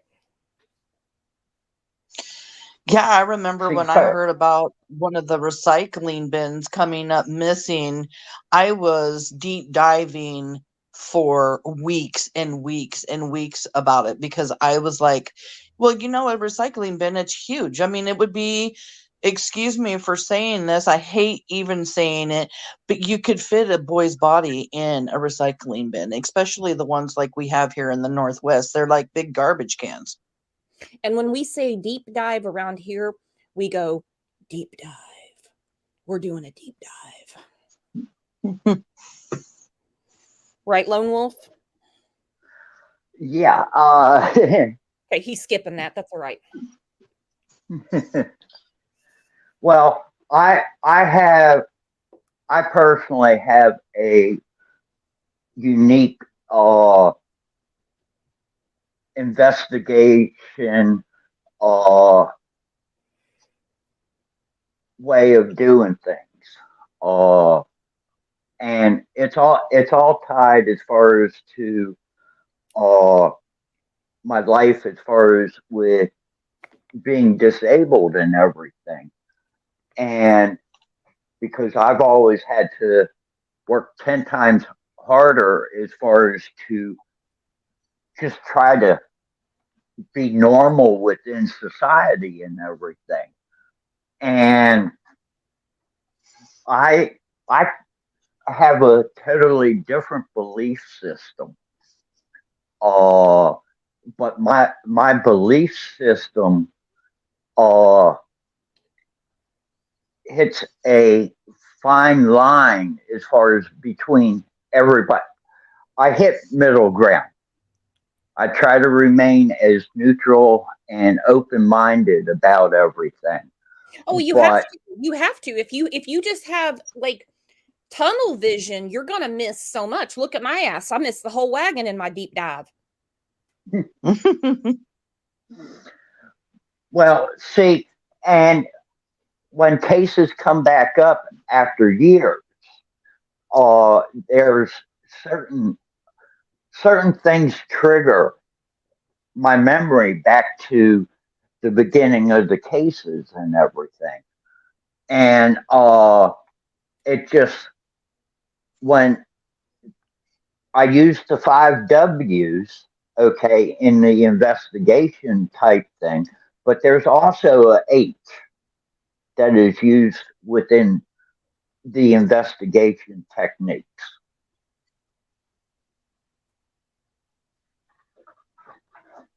Well, when, what, where, who, and how. The how would be a problem. Yeah. Because you can't find Kyron. Can't find Kyron. Do you? And I don't mean to cross cases, but we're just having a conversation. Do you find it odd that 2 cases that Letitia Stout was following were the disappearance of Kyron Horman and the Lori Vallow case. Mm-hmm. All right, I look into all of the child cases. I am obsessed with so many, but Kyron is the one that I just really became obsessed with because it's just local, it's right here, and it's never been solved. And I'm all about cold cases. When something goes cold, I like to, dive deep. well, it's not cold. We have a new sheriff now. Well, I say we. I don't live there. There's a new sheriff in town, and nothing gets the heart pumping faster like new blood. Do you know what I mean? We got new blood in law enforcement. Nothing's better than a hungry officer. Yeah, and I think things have really been moving quite. I don't know what's going on, but I just believe like the case is moving around more. I know that when you get on YouTube and you type Kyron's name, you're getting a lot more videos. There's a lot more awareness. There's a lot more Facebook groups. There's a lot more people sharing his picture. And talking about Kyron, and that's what we have to keep doing. When I talked to the detective, he told me that the reason why we have to keep sharing Kyron's picture, the reason why we need to keep bringing awareness is because the community cannot forget about Kyron. Now, I think it would be hard for the community, the local community, to forget about him, but it is important for the community to keep him in their thoughts, because when and if something goes to court and someone's prosecuted for this, the community is going to help. The involvement of the community will help push the district attorney to really go after this person. With Terry coming out now and talking, it also makes me wonder if she's come out, if she's just trying to find a fan base so that if anything goes to court, and if someone wants to prosecute her for the disappearance of Kyron, if she's just trying to collect a fan base. Because, in all of the famous cases, Casey Anthony, O.J. Simpson, those people had people that thought that they weren't guilty, screaming it in courts, holding up signs, this person's not guilty, this person's not guilty. I think she's trying to collect her not guilty fans. Yeah, Chris Watts, Scott Peterson. We're witnessing it right now with Dawn and Candace Wells and her slimy mother, Grandis. People are really going to bat for them. Hey, we look at everything, but if it walks like a duck, guess what it is? Well, there's me. I'm looking at her coming out, posting on Facebook and getting involved. I'm looking at the 10-year mark. Okay. I use a 10-year mark as far as even for declaring somebody dead, deceased. If somebody of a missing person is trying to push declaring a person dead, that throws up red flags on multiple fronts. I'm seeing her as far as getting involved on Facebook. One, she's beyond that 10-year mark where, whether some people want to believe it or not, she has a guilty conscience. And that's starting to eat at her. And now that Kyron's picture and YouTubers are starting to talk more and more about the case, and now there's a main focus, she's also, if she's got a guilty conscience, okay, then she's going to want to reach out to social media to try to find out what law enforcement has. Oh, and she trolls all that. She does. She knows what's being said. And that conscience is being used to discredit Desiree. See, we're playing the Letitia game, where Letitia before she was arrested for the murder of Gannon, all she did was discredit Landon. That's all she did. Look at me. I'm the one that took him to the doctor. I'm the one that took him. I'm the one that cooks for him, which shouldn't cook.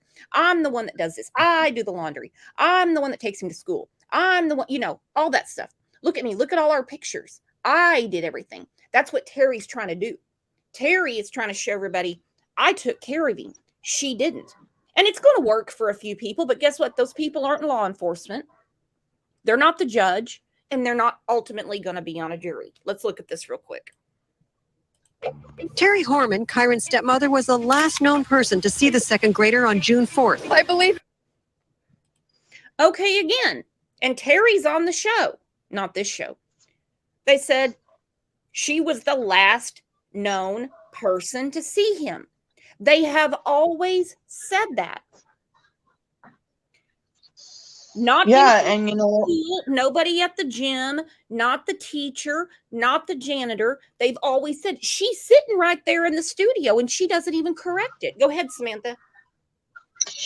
There was a little boy, Tanner, which was Kyron's friend, who was his desk buddy at school, who came out and he said that he saw Kyron without Terry, and he claimed to have seen him. It was around 9ish. I want to say somewhere between like 8:55 and I'll say 9:10 or something like that.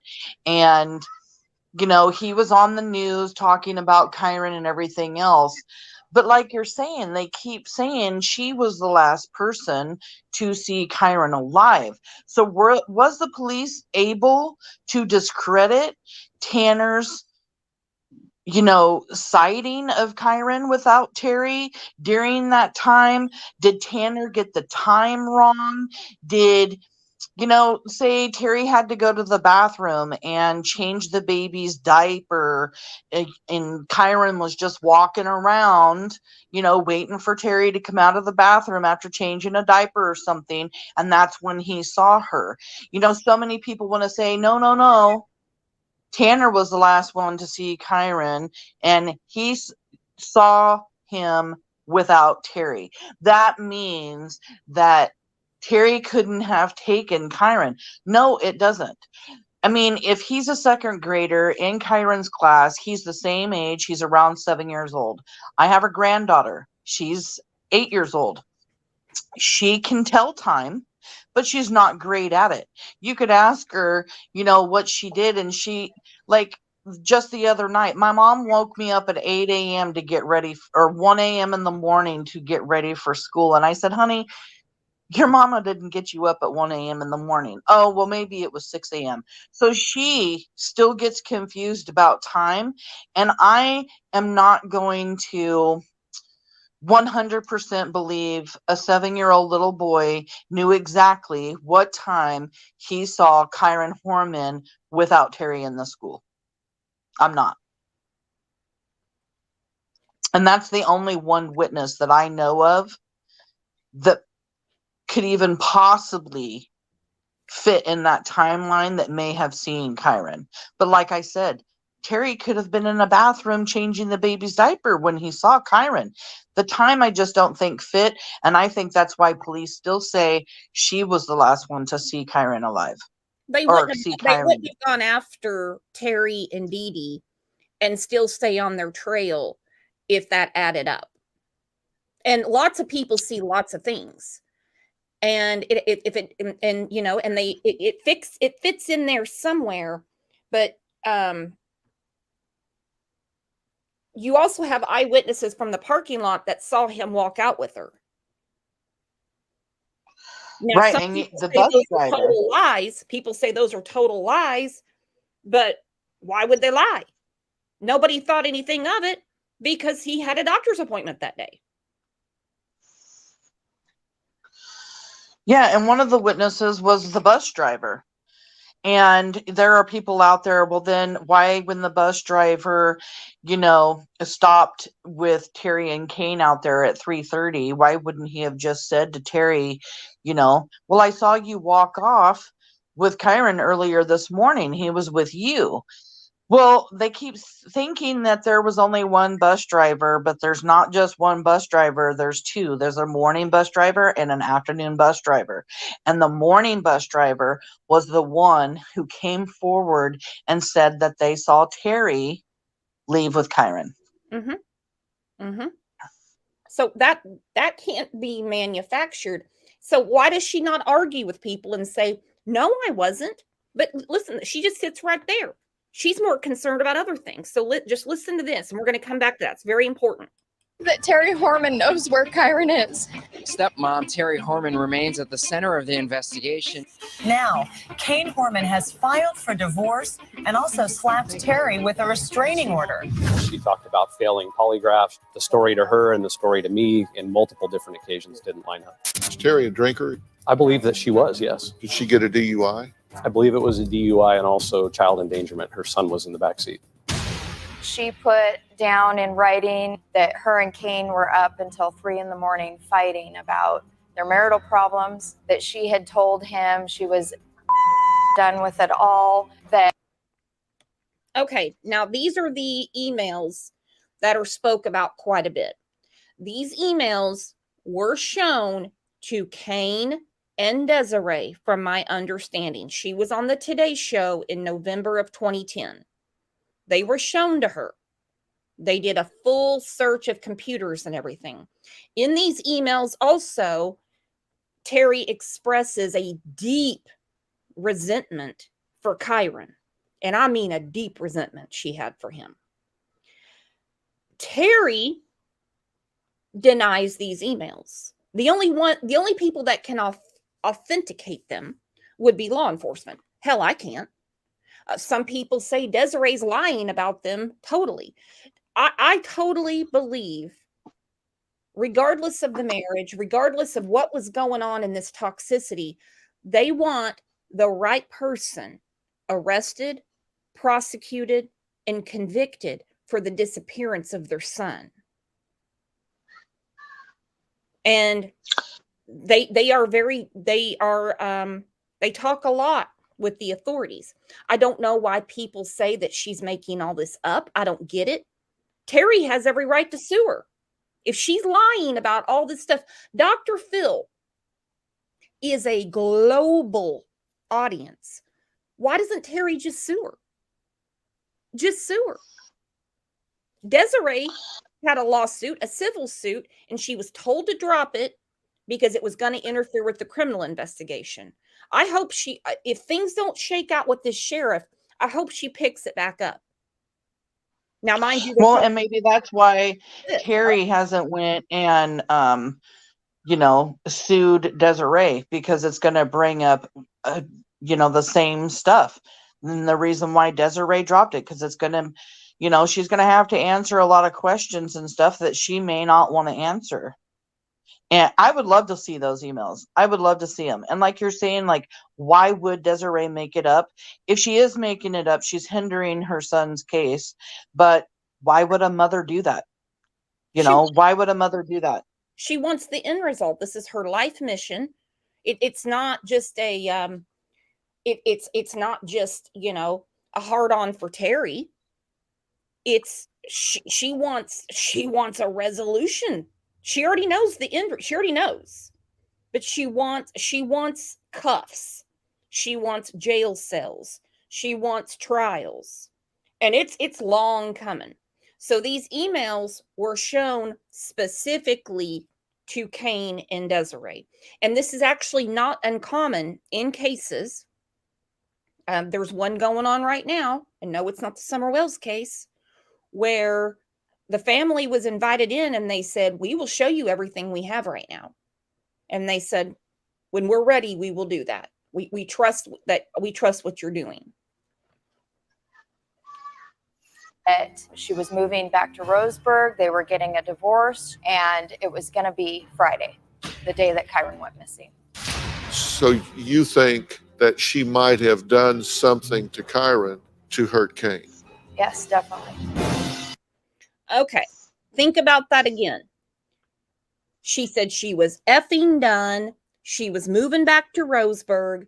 We'd already had an issue where her son moved out. She said she was going to be done on Friday. Who disappears on Friday? Kyron. Kyron. Desiree can't make this up. She was shown this. What do you say to that? There is no email or writing. I don't even know what she's. Wow. She just admitted it. Listen to her. She just admitted it. Okay, because catch this. We're going to listen to it again. Desiree never said email. She said she put it in writing. What does Terry say? There was no email. No one said email, dipshit. No one said email. You said email. Listen to it again.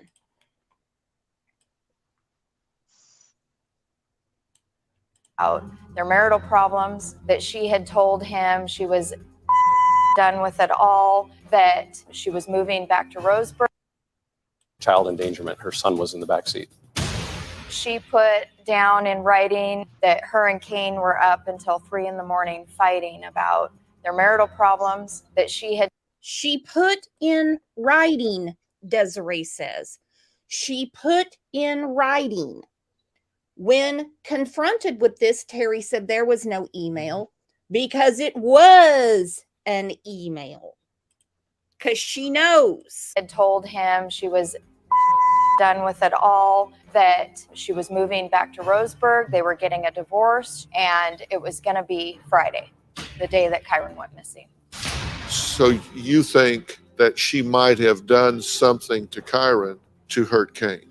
Yes, definitely. What do you say to that? There is no email. He said, what do you say to that? She said, Desiree said she put in writing. Most people would assume that's pencil and paper, pen and paper. Writing is writing. How does she respond? There was no email because it was an email.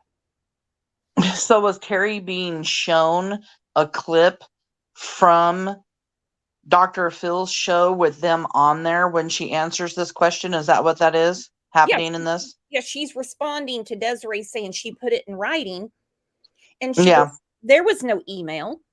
And then she tries. And the only thing I would have to say about that, though, is that so many people were already talking about the email. So maybe just because, Desiree's mentioning writing, she already knows what she's talking about, because there were so many, there were several different news stations here locally that were talking about emails immediately, because, there were emails going out. Terry was like emailing news stations and stuff in the beginning. So I'm just saying, not that I'm trying to protect Terry at all, but just maybe that's what she knew already, was that had something to do with the email rumors or the email conversations that have been going around. Well, she knows there was emails. They showed them on the news. She knows there was. What did she think they got out of her computer? She knows there was. Desiree said writings. She comes back and said there was no email. I would have been confused and been like, wrote to who? No, she knows exactly what's going on, because she did send emails. She had a lot of communication going on leading up to Kyron's disappearance. Or writing, I don't even know what she's. Wow. She's first she says email, then she corrects herself. She catches herself and she goes, writing. I don't even know what she's. Wow. If you go back, so much to address. If you go back as far as when Dr. Phil. First of all, there was no something written. I don't know what she's talking about written, because Kane and I did not have a fight the night before. So you two were not on the brink of divorce? We had issues, but we weren't fighting. We didn't fight. It was discussions. According to Kane, they did have an argument the night before. How did she not know that? This is crazy. The heated discussions, but we didn't have screaming, yelling matches of any kind. But of course, people are going to have, not see eye to eye in a marriage. Was the marriage unwinding at this point? Was the marriage in trouble? I wasn't happy. Yeah. You were unhappy. I wasn't happy. And did he know that? I had told him as much, but he's not very good at listening sometimes. Because I've seen footage and all of the press asking you about that, and you're saying no, everything's fine. That's all a rumor. I was told to.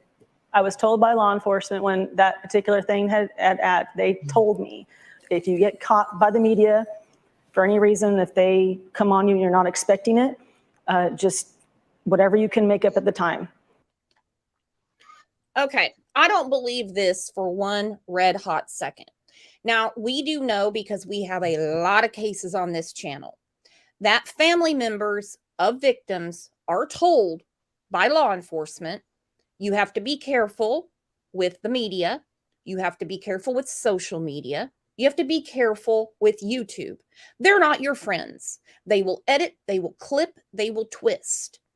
If you see them, either just don't talk to them, but nobody told her, just flat out lie. Just make something up. Just, whatever the top of your head, just go ahead and say it, and then let the media, put that on the news channel and make you look, guilty as hell. No, I'm sorry. I never believed that part either. No. And Letitia Stout said the exact same thing, that law enforcement told her when talking to the media to just make something up. We heard it during the trial. Go ahead, Lone Wolf. If you go back when Dr. Phil first confronts her about it, she's looking at Dr. Phil. But when he confronts her, if you watch her eyes, she looks far left. So she's looking far left away from Dr. Phil. And what she's doing is she's going back up into her memory and trying to sort through what's being said. And she does that quite a bit as far as while talking. So you can see her eyes go far left because she's stuck and she's trying to she's either trying to deflect or explain it away. Good point. You're exactly right. She's trying to explain it away. Just tell them everything's fine if they ask. That's what I was told to say. She rolls her eyes a lot. Look at that again, Lone Wolf. Everybody. Mm-hmm. You can make up at the time. Just tell them everything's fine if they ask. That's what I was told to say. But you lied to the media. Yes. In that case, yes, because I was told to. So some cop tells you to lie about your status, and you say, okay. Some cop tells you don't go and talk about finding your son. Okay. Before rubber meets the road, Phil finishes. Like he said, some cop, because she doesn't have a name, tells you to lie. You're looking for a missing child. Why would you do that? Who in here would be like, well, the cops told me to lie? Well, then why didn't you just say you found him and go away? He's home. He's in bed. I might be able to explain that. Was she given a polygraph test? Yeah, 2. Okay, then I can explain why she's saying a cop told her to lie. Okay, now we all know as far as that the only thing a polygraph test is used for is for investigating a crime. Okay, whether you pass it, whether you fail it, okay, they're looking for the deception. And the way the polygraph tests are, They have a camera that you're looking into, and that camera is going to watch your eye movements. Okay? And during the polygraph test, Hang on, let's be clear. If they're doing a retina polygraph test, that is not what was used in this case. But go ahead. Forget the eye well, movement. no, They're not. no, They actually, use that in this case. They did not use yeah, that. but the they've been doing the camera, okay? It's not so much the retina test, okay? They're using the camera to watch your eye movement during the questioning, okay? There is a question that law enforcement intentionally tells you in the very beginning, I want you to lie.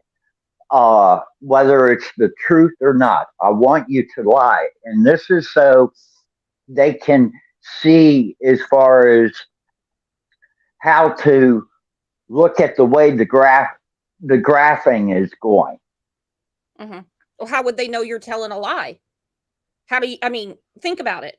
If someone said, make up a lie and give it to me, I'd tell them the freaking truth. I mean, you can't trust Well, them. he's just trying to say that during the polygraph test, in the beginning, they usually try to get them to say a lie so that they can watch their movement. And I get it. And that's, I mean, you know, that's their investigative tool, and that's their baseline, and it gives them a way to go. You know, I mean, I get that. I get it. But this has already been disputed. Nobody in that department told her to throw the media off. Nobody in that department told her to lie to the media. No one did. No one. No one told her not to go door to door looking for Kyron. No one told her not to hang up flyers. No one told her not to get billboards and do everything humanly possible. So this has been disputed. Well, yeah, I understand all that, but I'm just saying, okay, if she tries to hang on, well, they told me to lie. That's the only part that she could actually use as a defense is during the polygraph test. Other than that, no. Law enforcement isn't going to tell her to lie, to deceive media or anybody else. I was just explaining as far as if she had taken a polygraph test, that's the only time that LE uses as far as, and it's only one question that they want you. It's a truthful question, but they want you to lie about it. Right. Well, but here's the thing. No one's going to be able to do that. So any polygraph that I've ever seen live film of, they ask you questions they know you're not going to lie about. Like, what is your birthday? What is your full name? So they have a baseline for how you react when you're telling the truth. Then they hit you with the whoppers to see how you react to that. But in this case, she's right there on Dr. Phil lying because nobody told her to lie to the media. And you say, okay, I don't understand that. It would seem to me if your son is missing, absolute transparency would be your number one tool in finding that child. Transparency and getting out there and putting the word out there, transparency and saying, I don't want any drama. I don't want any mystery. I'm going to tell you the truth about anything and everything. But instead, you don't speak out. And when you're asked questions about the status, you lie about it. That doesn't, I don't understand that. And if you did follow that advice, why are you speaking out now? Because he needs to be found. We need to be found then. Yes, I was told not I was told not, I was following orders. I'm doing what I'm told to do because I want him found. They're saying do it a certain way. And I did everything I was ever asked to do. I spoke openly for hours on end with investigators, open book, told them every horrible little dirty secret I ever had in my life, anything that was going to help to find him, anything. I didn't care. But I could see how if somebody's not on the inside of what's going on, how they could see it a different way. But I did everything I was supposed to do, and it still wasn't good enough. And everything gets twisted and turned, and it became this just this attack against me instead of the focus of being him. After I retained an attorney, then I was told not to talk, and I asked him to talk for me, and he wouldn't. I've worked with law enforcement a lot, and I've heard them say to principals involved in a case, don't talk to the media. I've never heard them say, tell them a flat out lie about your status. That's exactly I've never right. heard that. They ask you about your marital status, lie. They said if you get caught off guard, you say whatever you need to get them to get out of your space. And Maury says that would be a lie. No one told her that. No one told her that. It's all hands on deck when a child is missing. All hands on deck. This wasn't about their marriage. This was about finding Kyron. And they've already come out. And here's the thing. Every time the police talks to you, it is recorded. So when one day there will be a trial, everything they said to her is going to be played in court. Creepy. Creepy. It just blows I my find mind it- that she would get on there and just, the police told me to lie. I mean, sometimes she just says the most outrageous shit. It blows my mind that she says this stuff and it's just taken with a grain of salt, Mm-hmm. Well, and he calls her out. He's like, I've worked with law enforcement for years. I mean, we work hand in hand with them. They don't, do you think they told Dr. Phil when you do your show, make sure to lie about Kyron so we have a harder time finding him? No. That's crazy. All right, so we get to the showdown between Desiree and Kane, where Desiree, and I know this show is going longer than they normally do, but Kyron's been missing for 13 years. So after this, I'll start winding it down. But this is where Desiree's saying to Kane, there's a lot of stuff you missed going on in your own home. Again, it's like Letitia 2.0. In 3 years. Do you blame him for this? Do you think he should have seen something? I don't blame Kane for Kyron's disappearance. I want to make that very clear. However, the things that I have a hard time with is the fact that I feel like things were happening in the year prior to Kyron going missing that I was bringing attention to. And I don't know if you were busy with your life or what was going on, but it was just ignored. And that's got to be so tough for both involved. Her saying for the year leading up, I feel like there were things going on that you ignored or you missed. He knows it. He's got to live with it. What do you all think? I think that Kane lives with so much guilt. I mean, Desiree tried mentioning several things to Kane,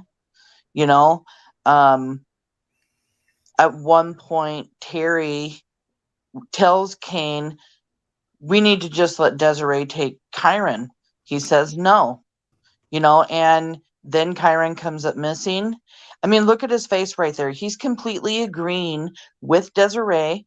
He's shaking his head yes, because Desiree is saying, like, I tried to bring things up to you, but I feel like they were completely ignored. And Kane knew things weren't going well in the house. if she was drinking and they were fighting that week and the night before, they were probably getting into quite a few arguments and stuff. Something, must have happened, or things must have been said either by Kyron. Otherwise, how would Desiree have known things were going on in the house prior? Mhm. But I mean, look at his face. Look how guilty he is. I feel sorry for Kane. Mhm. You're in a marriage. A lot of marriages start going sour, but that doesn't mean you want to give up on, it doesn't mean you want to give up custody of your child. Doesn't mean I'm just going to send my child off just because me and my wife are arguing, to go live with their parents. So, Mhm. or the other parent. So, how heated were those conversations and stuff? And then Kyron comes up missing. And he's probably thinking to himself, oh my God, damn, like this and this and this was going on. Desiree was saying this. Terry wanted Kyron to go live with mom, and I didn't allow it to happen. When I see Kane talk, I see so much guilt. I see him carrying a burden that I could not even imagine carrying myself. And it just makes me feel really bad for him. Well, like Just And Me you're said, correct.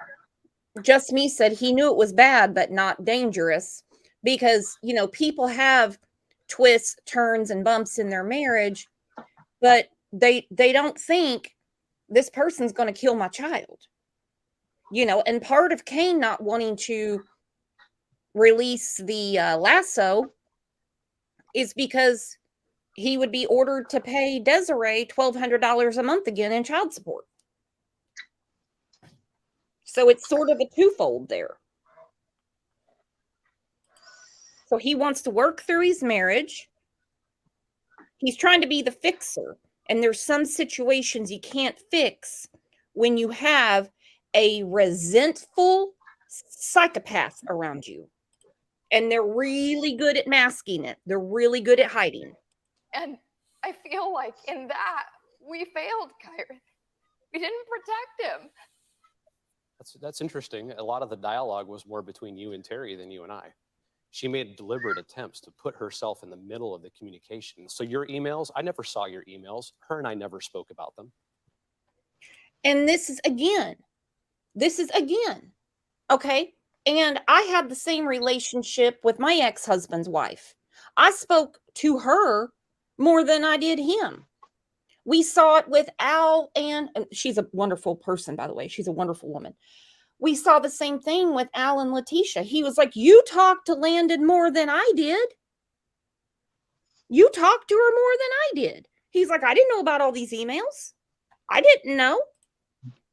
Okay, I didn't even know about it. And I'm glad that's coming out here today. And I want to be clear that right now, Terry is not a suspect. She's not a person of interest as far as the police are concerned. She hasn't been charged with anything. And you have said you do not believe that Kane has hurt y'all's son in any way. You do have angst about how he couldn't see. He may not have read the emails, but did Terry hide this from you? Did you ever see her being annoyed with him, short with him, neglectful of him? Looking back, did you miss things? Well, he's shaking his head, yes. As Dr. Phil's asking the question. Did anybody catch that? Yep. Annette said, plus dads are out working when the kids are awake. This is true. This is true. Well, Terry wasn't working, so Terry was home with Kyron every day. He was at work every day.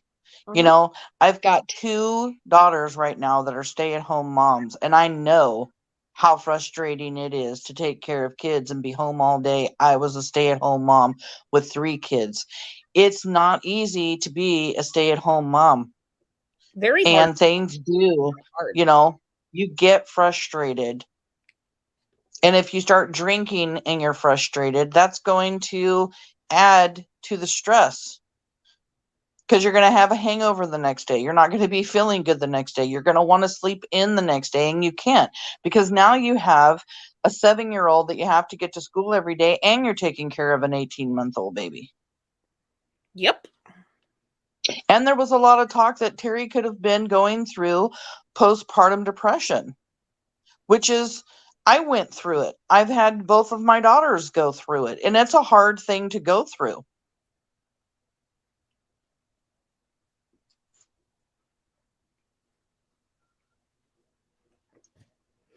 Well, maybe she can try that as a defense when it comes down the pike. I don't know. I think absolutely I did. I think at the time the economy was going a really bad direction for all of us. I was focused on work. I was focused on all of a sudden we had a new daughter coming that wasn't expected. We had a lot of things that were happening in life. And I spent a lot of my time focused on my kids and focused on my job. And I didn't focus on her. And let's face it, he's an engineer at Intel. It's not, I mean, he you know, I'm not putting down anyone's job, but you know, he has a high clearance job, a very high clearance job. And so he's trying to move up the corporate ladder. So when you've got that going on, they kind of expect the woman at home to keep the home fires burning and not kill their kids. Definitely should have spent more time. But I've also, in hindsight, in all the discussions I have with other people, most normal people aren't investigating their spouse on a day-to-day basis. Of course. Now, recently, there was a request to, I guess, dig up or excavate your property, your yard. Oh, search, yes. Right. Mm-hmm. Is that correct? Yep. And you said no. Yes. And that bothered you. Yes, definitely. Okay. Why would you not? I have an open invitation with law enforcement and the search and rescue teams, the certified search and rescue teams, to search my property any day, anytime.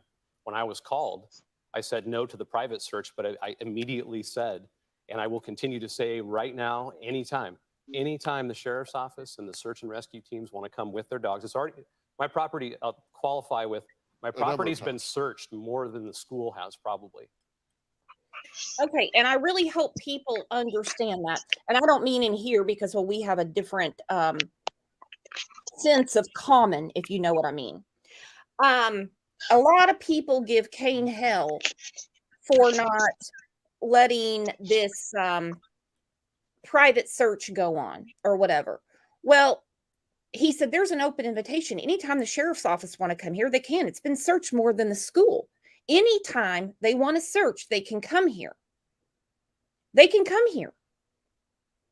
You know, he didn't allow Harry Oakes to come. It was somebody that the family wanted to hire or something like that to come in.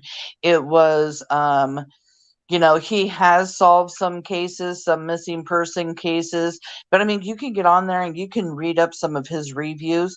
A lot of people think he's crooked in a lot of ways. He's local here and he does not have a good reputation locally, does not have a good reputation.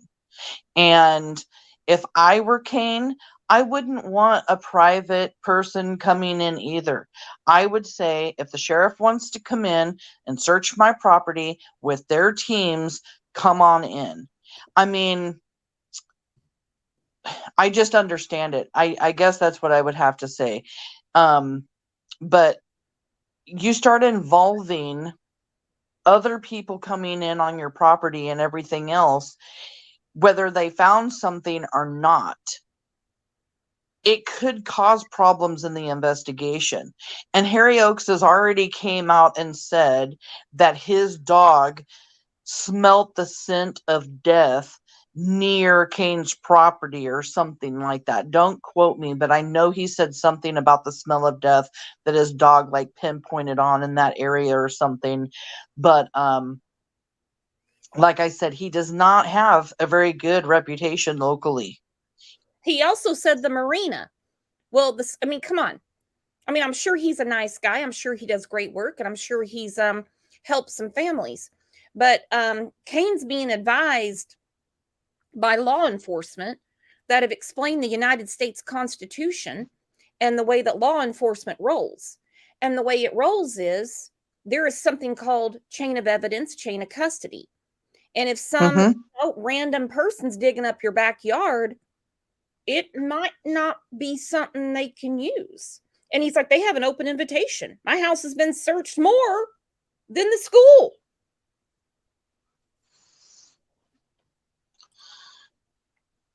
And my invitation is open, always open. I'm glad for you to say you're willing to have that searched Anytime. anytime. And you're not saying that you want it searched because you think he did something wrong. You're just saying there could be evidence there. I want to be very clear. I believe it would have been a great opportunity for Terry. She wouldn't have been seen by anybody.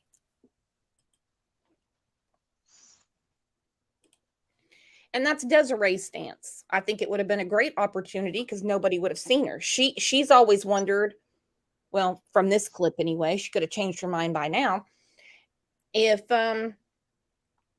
Terry didn't go back home with him. But I mean, they searched the house. You know, we saw that through Gannon's case. I mean, it didn't take them long to size up that there was a crime in that house. It always makes me wonder where she was that day, where exactly was Dee Dee that day, and where the hell could he be? Yeah, because Kyron lived on 5 acres of land. He didn't live in a neighborhood where there were street signs and lights and houses right next to each other, cars parked in driveways, basketball hoops. He lived in a very secluded, wooded area. And not only the 5-acre property, there's a huge driveway that goes uphill to get to his house. There's huge ravines down underneath the driveway to get to Kyron's house. Cornelius Pass Road is a long road that's windy with lots of ravines off of it. There's a rainforest southeast of Kyron's house and directly behind Skyline Elementary School. There is Forest Park, which is the largest forest park in Portland and is one of the largest parks in the United States as far as being local to a city. I mean, you're not talking about a normal area where this young man came up missing. So when Desiree is like thinking she could have gone back to her property and done something with him, I mean, when they say they've searched that property more than the school, how much have they looked at that property? Because, I mean, they do have phone pings though, so it kind of makes you wonder if she could have been home or not. But phone pings only mean that it was in an area because you have a cell phone tower and that's within a 20-mile radius. So she could have been anywhere in that area. But yeah, 5 acres worth of land up there in the middle of nowhere, living in the country. Like, it's just not a normal child missing case, not at least not the area. And in the live that I did last night, I really went over and I showed a picture of what that property looks like from a sky view, and all you see is, you know, a lot of trees, a lot of forest area. I mean, in that area, you're going to have the big, tall evergreen trees, huckleberry bushes, blackberry bushes, poison oak, poison ivy. You're going to have animals. You're going to have coyotes. There's little black bears. There's cougars. I mean, yeah, it's just a very secluded, wooded area. And of course, there was and you're exactly right. I haven't been to that area since 2021, and it is the Pacific Northwest is a totally different terrain than what a lot of people are thinking of. Aries Girl said, I still think her pings on the island are sus AF. Me too. I also think that the burner phones having to be bought that day are very suspicious. Why would you need a burner phone the day he disappeared? Yeah, why would you need burner phones at all? That's my thing. Why were her and Dee going outside to talk? Yeah, you are buying burner phones. You're having other people buy burner phones. You're paying with them for cash, and you're using fake names to buy them. Now, I know that an attorney was telling Terry, like, they may be bugging your house, your car, or whatever. Be careful. They say that's the reason they ended up getting the phones. But if you're not guilty, You're not going to care if anybody's listening to your conversations. Dee Dee goes to Kane's house and stays with Terry after Kane leaves with the baby. She's there for 11 days.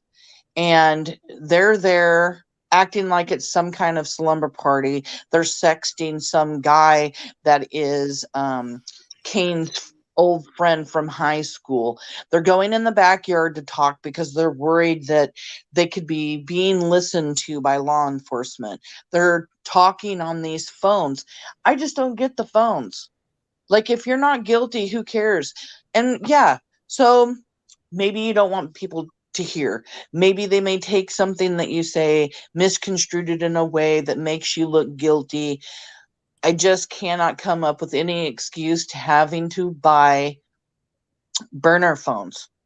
No, It screams with guilty. in cash. Yeah. And people And you're that- having, and you're people also that having a friend say- go do it. Yeah, and have someone else go do it. And some people say, oh, lots of people have burner phones. Yes, drug dealers and mafia members do. They certainly do. Lori Vallow, yeah, of course.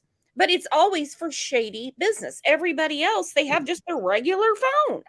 Well, unless you're my mother-in-law, because the minute she can't remember her passcode, she goes and gets another one. If she ever got pulled over, they'd be like, 27 phones. Let's talk about the sexting for a minute, because you have a missing child. So according to Terry, she is the primary caregiver. She is the primary source of love, support, attention, and maternity for Kyron, because he sees his mother like every other weekend. His father works all the time. So as he is missing, she stops cooperating with the police. She moves Dee Dee in, and they're jumping on the bed. They're having pizza parties. They're outside talking. And then they start sexting people. Look at this. Facebook a few days afterwards with things that some people were critical of. For example, saying, hitting the gym tomorrow. I didn't get home until 8 p.m. tonight. This is 4 days after Kyron has gone missing. Mm-hmm. At this point, you don't know if he is been kidnapped and is being raped and tortured, is lying dead and cold in a ditch. You don't know what is going on. And you say, hitting the gym tomorrow. I didn't get home until 8 p.m. tonight. That, I think, would be viewed as a lot of people as atypical behavior for a distraught mother of a missing child. Well, that would be because the law enforcement told us to go to told us to do things that we normally do. So they want you to go grocery shopping. They want you to go to the gym. They actually specifically told both Kane and I, and he was with me that day when we went. Did they tell you to sext with someone 26 days afterwards? No. Because I found this really strange behavior. And I have to tell you, I have a hard time squaring this up. And I have to say, I took out.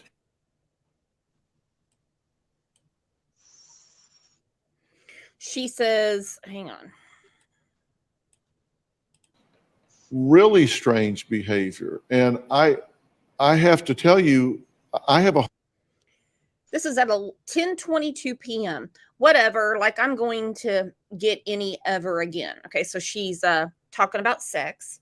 Just tell Jason Statham I'm available for whatever. You are a doll. Men don't approach me because they know I can outbench them. Do you know I have never dated anyone I couldn't bench their weight? I can do 195. That's how I roll. A hard time squaring this up. And I have to say, I took out, there were many of these that I just simply, FCC can't put up, and I'm only putting your side up here, but you're texting with a man and you say, whatever, like I'm going to get any ever again. Tell Jason Statham I'm available for whatever. I can bench, you're talking about bench pressing, I can do 195, that's how I roll. Then you say, you know, you're flirting around, I'm stronger than you. He responds. You say, we need to arm wrestle. Meanwhile, just know I can take you down. I won't hurt you though. I'll pin you down and sit on you. I take it you're attracted to me. Okay, I didn't want to ravish you or anything. Insert evil grin with latex. Whoops, did I say that out loud? Evil grin with latex. I'm sorry. She sounds like an idiot. I'm not all about sexting. I don't personally do it. I think she sounds like a teenage girl. It's idiotic to me. I don't get it. Mm-hmm. And the fact that she's doing it while her son's missing. Mm-hmm. Lone Wolf, do you ever put on latex and make an evil grin? No. You're talking about BDSM and being a sadist. Mm-hmm. No. That's not a kink that I do.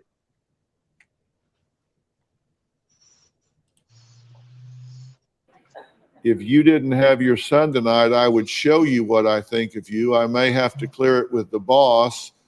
You talk about hiring this defense lawyer extraordinaire. You're toast, beware. Grin, going to bed, underwear and tank top. Think about that. Do you want to pick? Then you send a photo and say, that's only the left one. I quote unquote aim to please. All right. For those of you that have ever sent out a nude, did you ever send a picture of just your left titty? Lone Wolf, do any of your lady callers ever send you a picture of just the left one?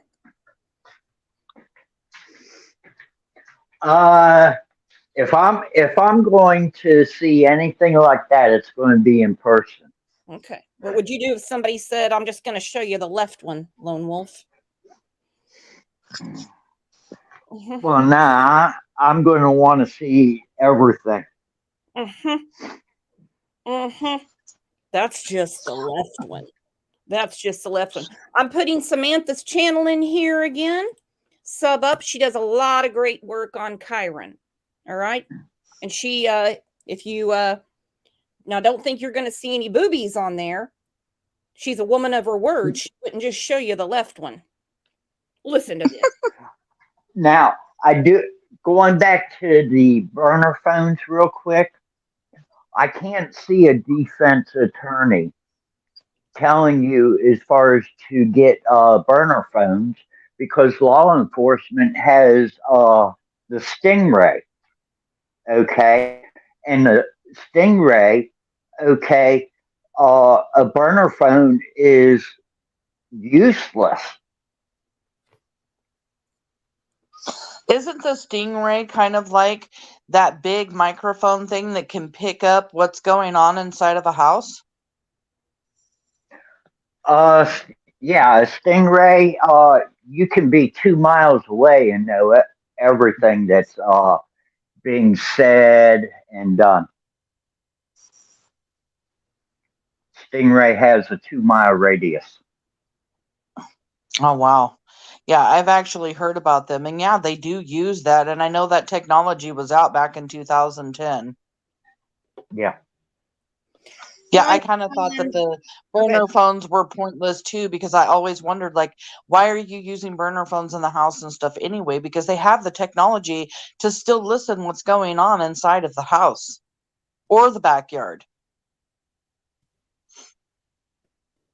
And each one of them already had and owned their own cell phones. So why would you purchase another phone? The day he disappears. And there's someone else connected because I came across an article saying a friend of theirs went and got the phones. Because let's face it, Well, in this time, Dee Dee wouldn't have time to do it. So there's someone else connected in this. Well, Dee Dee does say on People's Magazine that she did purchase one of the phones and used a fake name and used cash, but it was actually another woman who got 2 different burner phones at 2 different locations in Portland, that she later on came out with a statement and said that she regretted having any kind of involvement or doing it. She still doesn't know to this day why she ever chose to do that. But yeah, she came forward. She told law enforcement everything, and everything she knew about the burner phones. But Dee Dee did admit to buying one, but she never says when she did it. I want to say it was like more towards the end of June. So maybe like the last days that she was with Terry at the house, but I just don't want to say that 100%. I mean, it just looks sketch. 100%. And going to bed, underwear and tank top, think about that. Do you want to pick? Then you send a photo and say, that's only the left one. I quote unquote aim to please. Did you want something bigger? Another photo. I mean, it gets much more graphic. So we're talking not 3 weeks that your son has been missing. And not 2 weeks into it, this is what Kane's doing with somebody else. Well, I'm talking about you I as a know, mother. exactly. Kane's not here. He's No. been here. You're here. I'm Well, asking you, you're a mother with a missing child. This was in retaliation for something that he was doing that I found out about while this is happening. And this particular person was actually his friend and sent to the house. So this was a setup.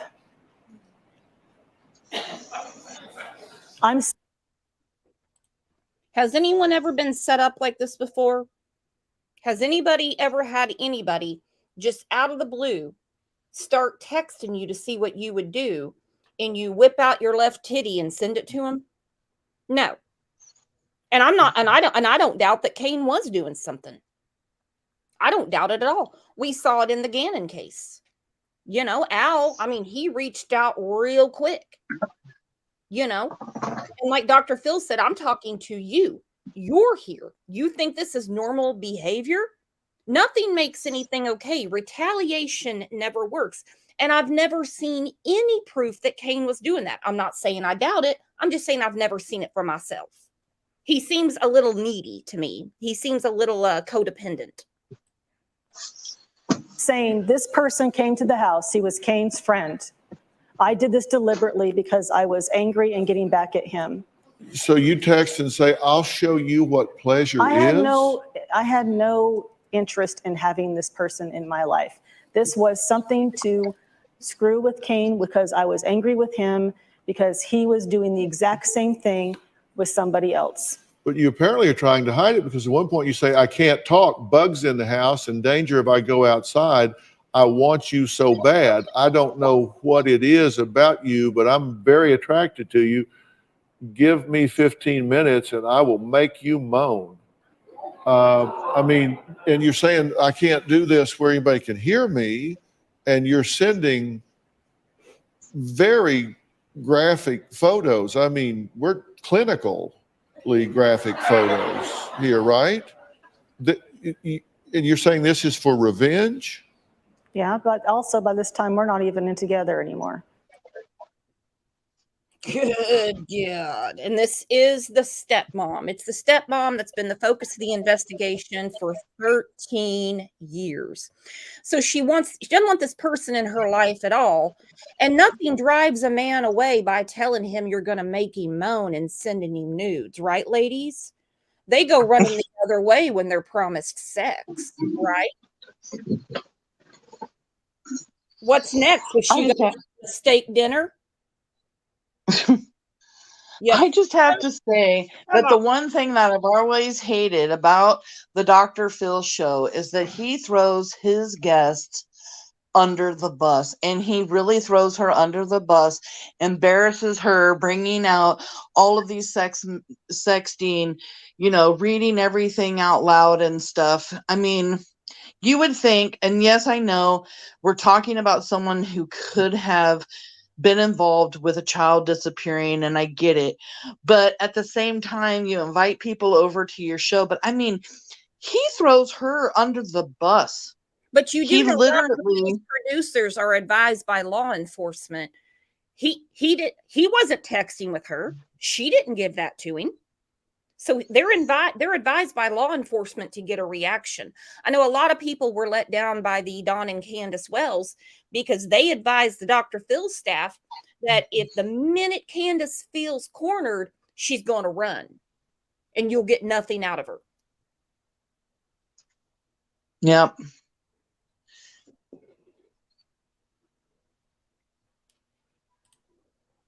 Welcome, Lurking. Look at this. We have a new member. Let's put the members link up real quick because we do have a member show coming up. Let me find it. Lone Wolf was in here buying memberships today. Because yesterday was the channel's 2-year anniversary. Absolutely crazy. Absolutely crazy. 13 years. 13 years. Science fair. 2 receipts from Fred Meyers. An earache that you don't take a child straight home for. You don't pick up an antibiotic, which we all know with children what it sounds like when they have an earache. I know what I sound like when I have an earache. You go to the gym. You make sure that people talk to you, whereas before you never had anything to do with them. A Facebook post, the bus, and here we are. And don't forget the night before they had a very heated argument. I have been taking screenshots of some of the stuff that Terry has been putting on Facebook, and she actually says that she did take the baby to the doctors. She was given antibiotics, and that she took the baby in on the 3rd to a doctor's because I guess her ears were still in a lot of pain, and the doctor told her to just give her, the Motrin or Tylenol pain reliever or whatever. And that's actually the reason why she went to Fred Meyers. The only thing about that, you take the baby to the doctor's on the 3rd, and he says, if her ears are still hurting, you continue to give her Motrin or Tylenol. Now, unless she already had some at the house and then ran out later the night of the 3rd, and that's why she went and purchased it the 4th, why wouldn't you just leave the doctor's office and go get the pain medicine? I'm assuming it's probably because she had it there at the house, or it's just the excuse that she used to be out running around. I have a feeling there was no ear infection. There was no doctor's appointment. We've all been to the doctor with our children with ear infections. An infection requires an antibiotic. No parent is going to listen. Yeah, and that's what she's saying, that she was given an antibiotic and then ran out, but her ears were still hurting. Well, how can it run out from the 3rd to the 4th? And why didn't she take No, it was giving an antibiotic. She took the antibiotic for the 7 to 10 days, but her ears were still hurting. So then she took the baby back to the doctor's on the 3rd. And that's when the doctor said to give her the pain medication for her ears. And what doctor would say the antibiotic isn't working? She's still infected. So we're going to treat it with over-the-counter medicine. We all know that didn't happen. No doctor works that way. And if it did, let's just say this doctor is terrible and just said, hey, I know she's been on 10 days of antibiotics. Her ear is still badly infected. Most doctors would put him in the hospital and get him tubes. But he says, just give her Motrin. So instead of taking her left titty to Fred Meyers that day to get more Motrin, What does she do? She waits till the next day. No.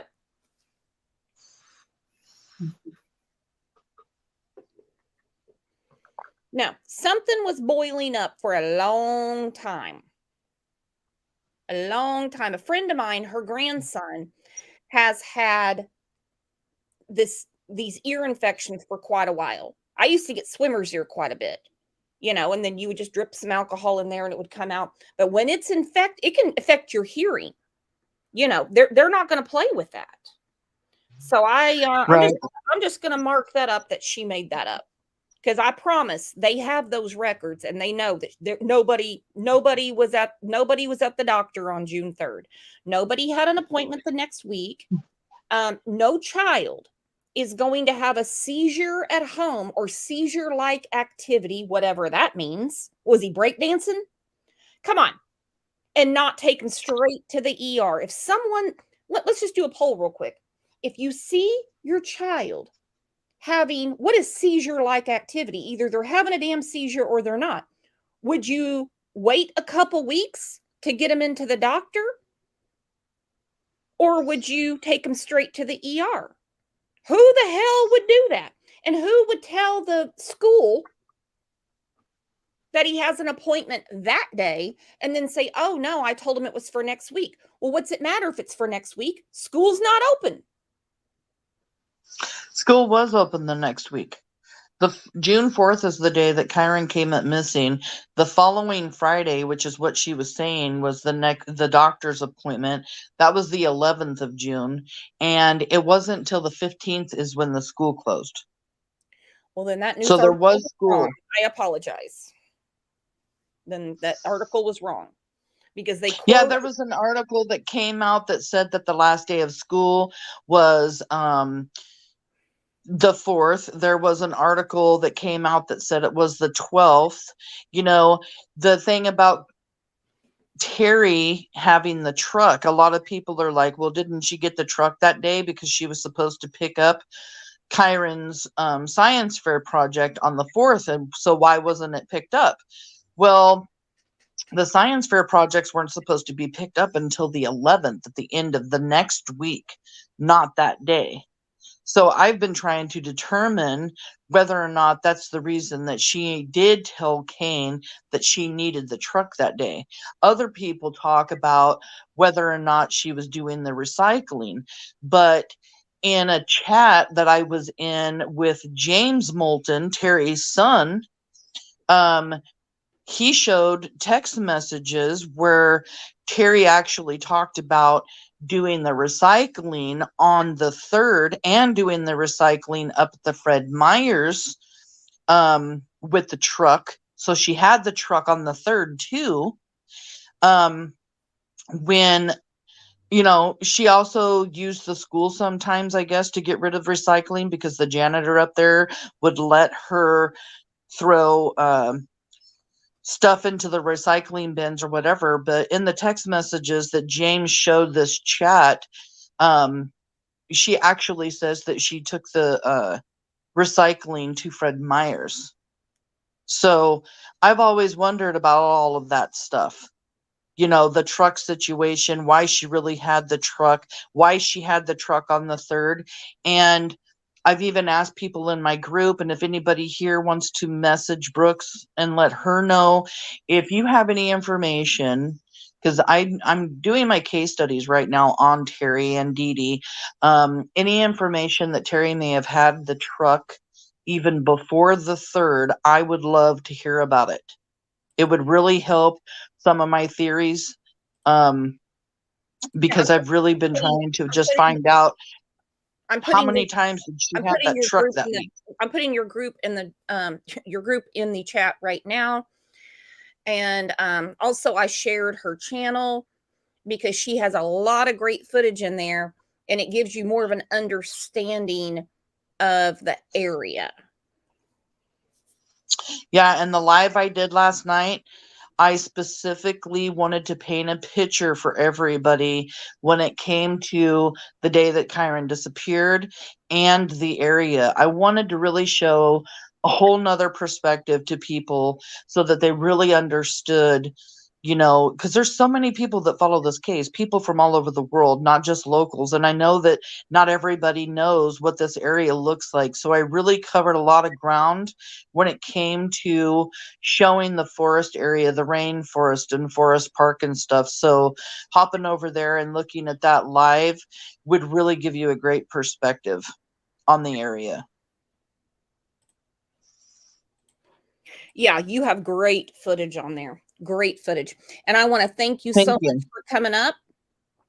I want to thank Lone Wolf for coming up. I want to thank you guys all for piling in here, because I know this is not a case that's talked about very much. I know that, but we're not going to let it go. Let's say thank you very much to our friend Samantha. Let's say thank you very much to our friend Lone Wolf.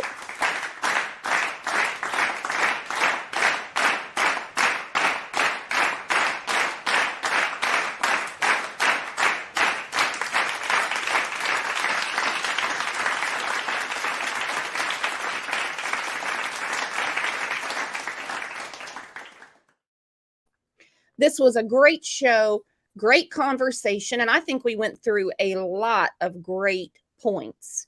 And that's amazing. Thank you. 13 years. Samantha, I'm here for you. We're here for you. You keep fighting the good fight, my friend. Lone Wolf, as always, keep that brain working. You know we love it. We love it. I made a video for Thank Kyron, you. and I'm going to play that in closing.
Thank you so much for being here today, everyone. Again, thank you to Samantha. Check out her channel because she does great work. Thank you, Lone Wolf, for coming up. Thank you for the gift memberships. Thank you to the donation. Thank you to the new members. Thank you guys for being here, because 13 years is too long. And as always, Mod Squad, you rock. See you guys back here tomorrow morning. I was going to do a members live this afternoon, but I'm not going to be able to do it because I got to head out. So I think I'm going to do a members live tomorrow after the show, since everything got messed up over the weekend with the storms. But this is a case that we really need to put our brains together with. We don't have to be right.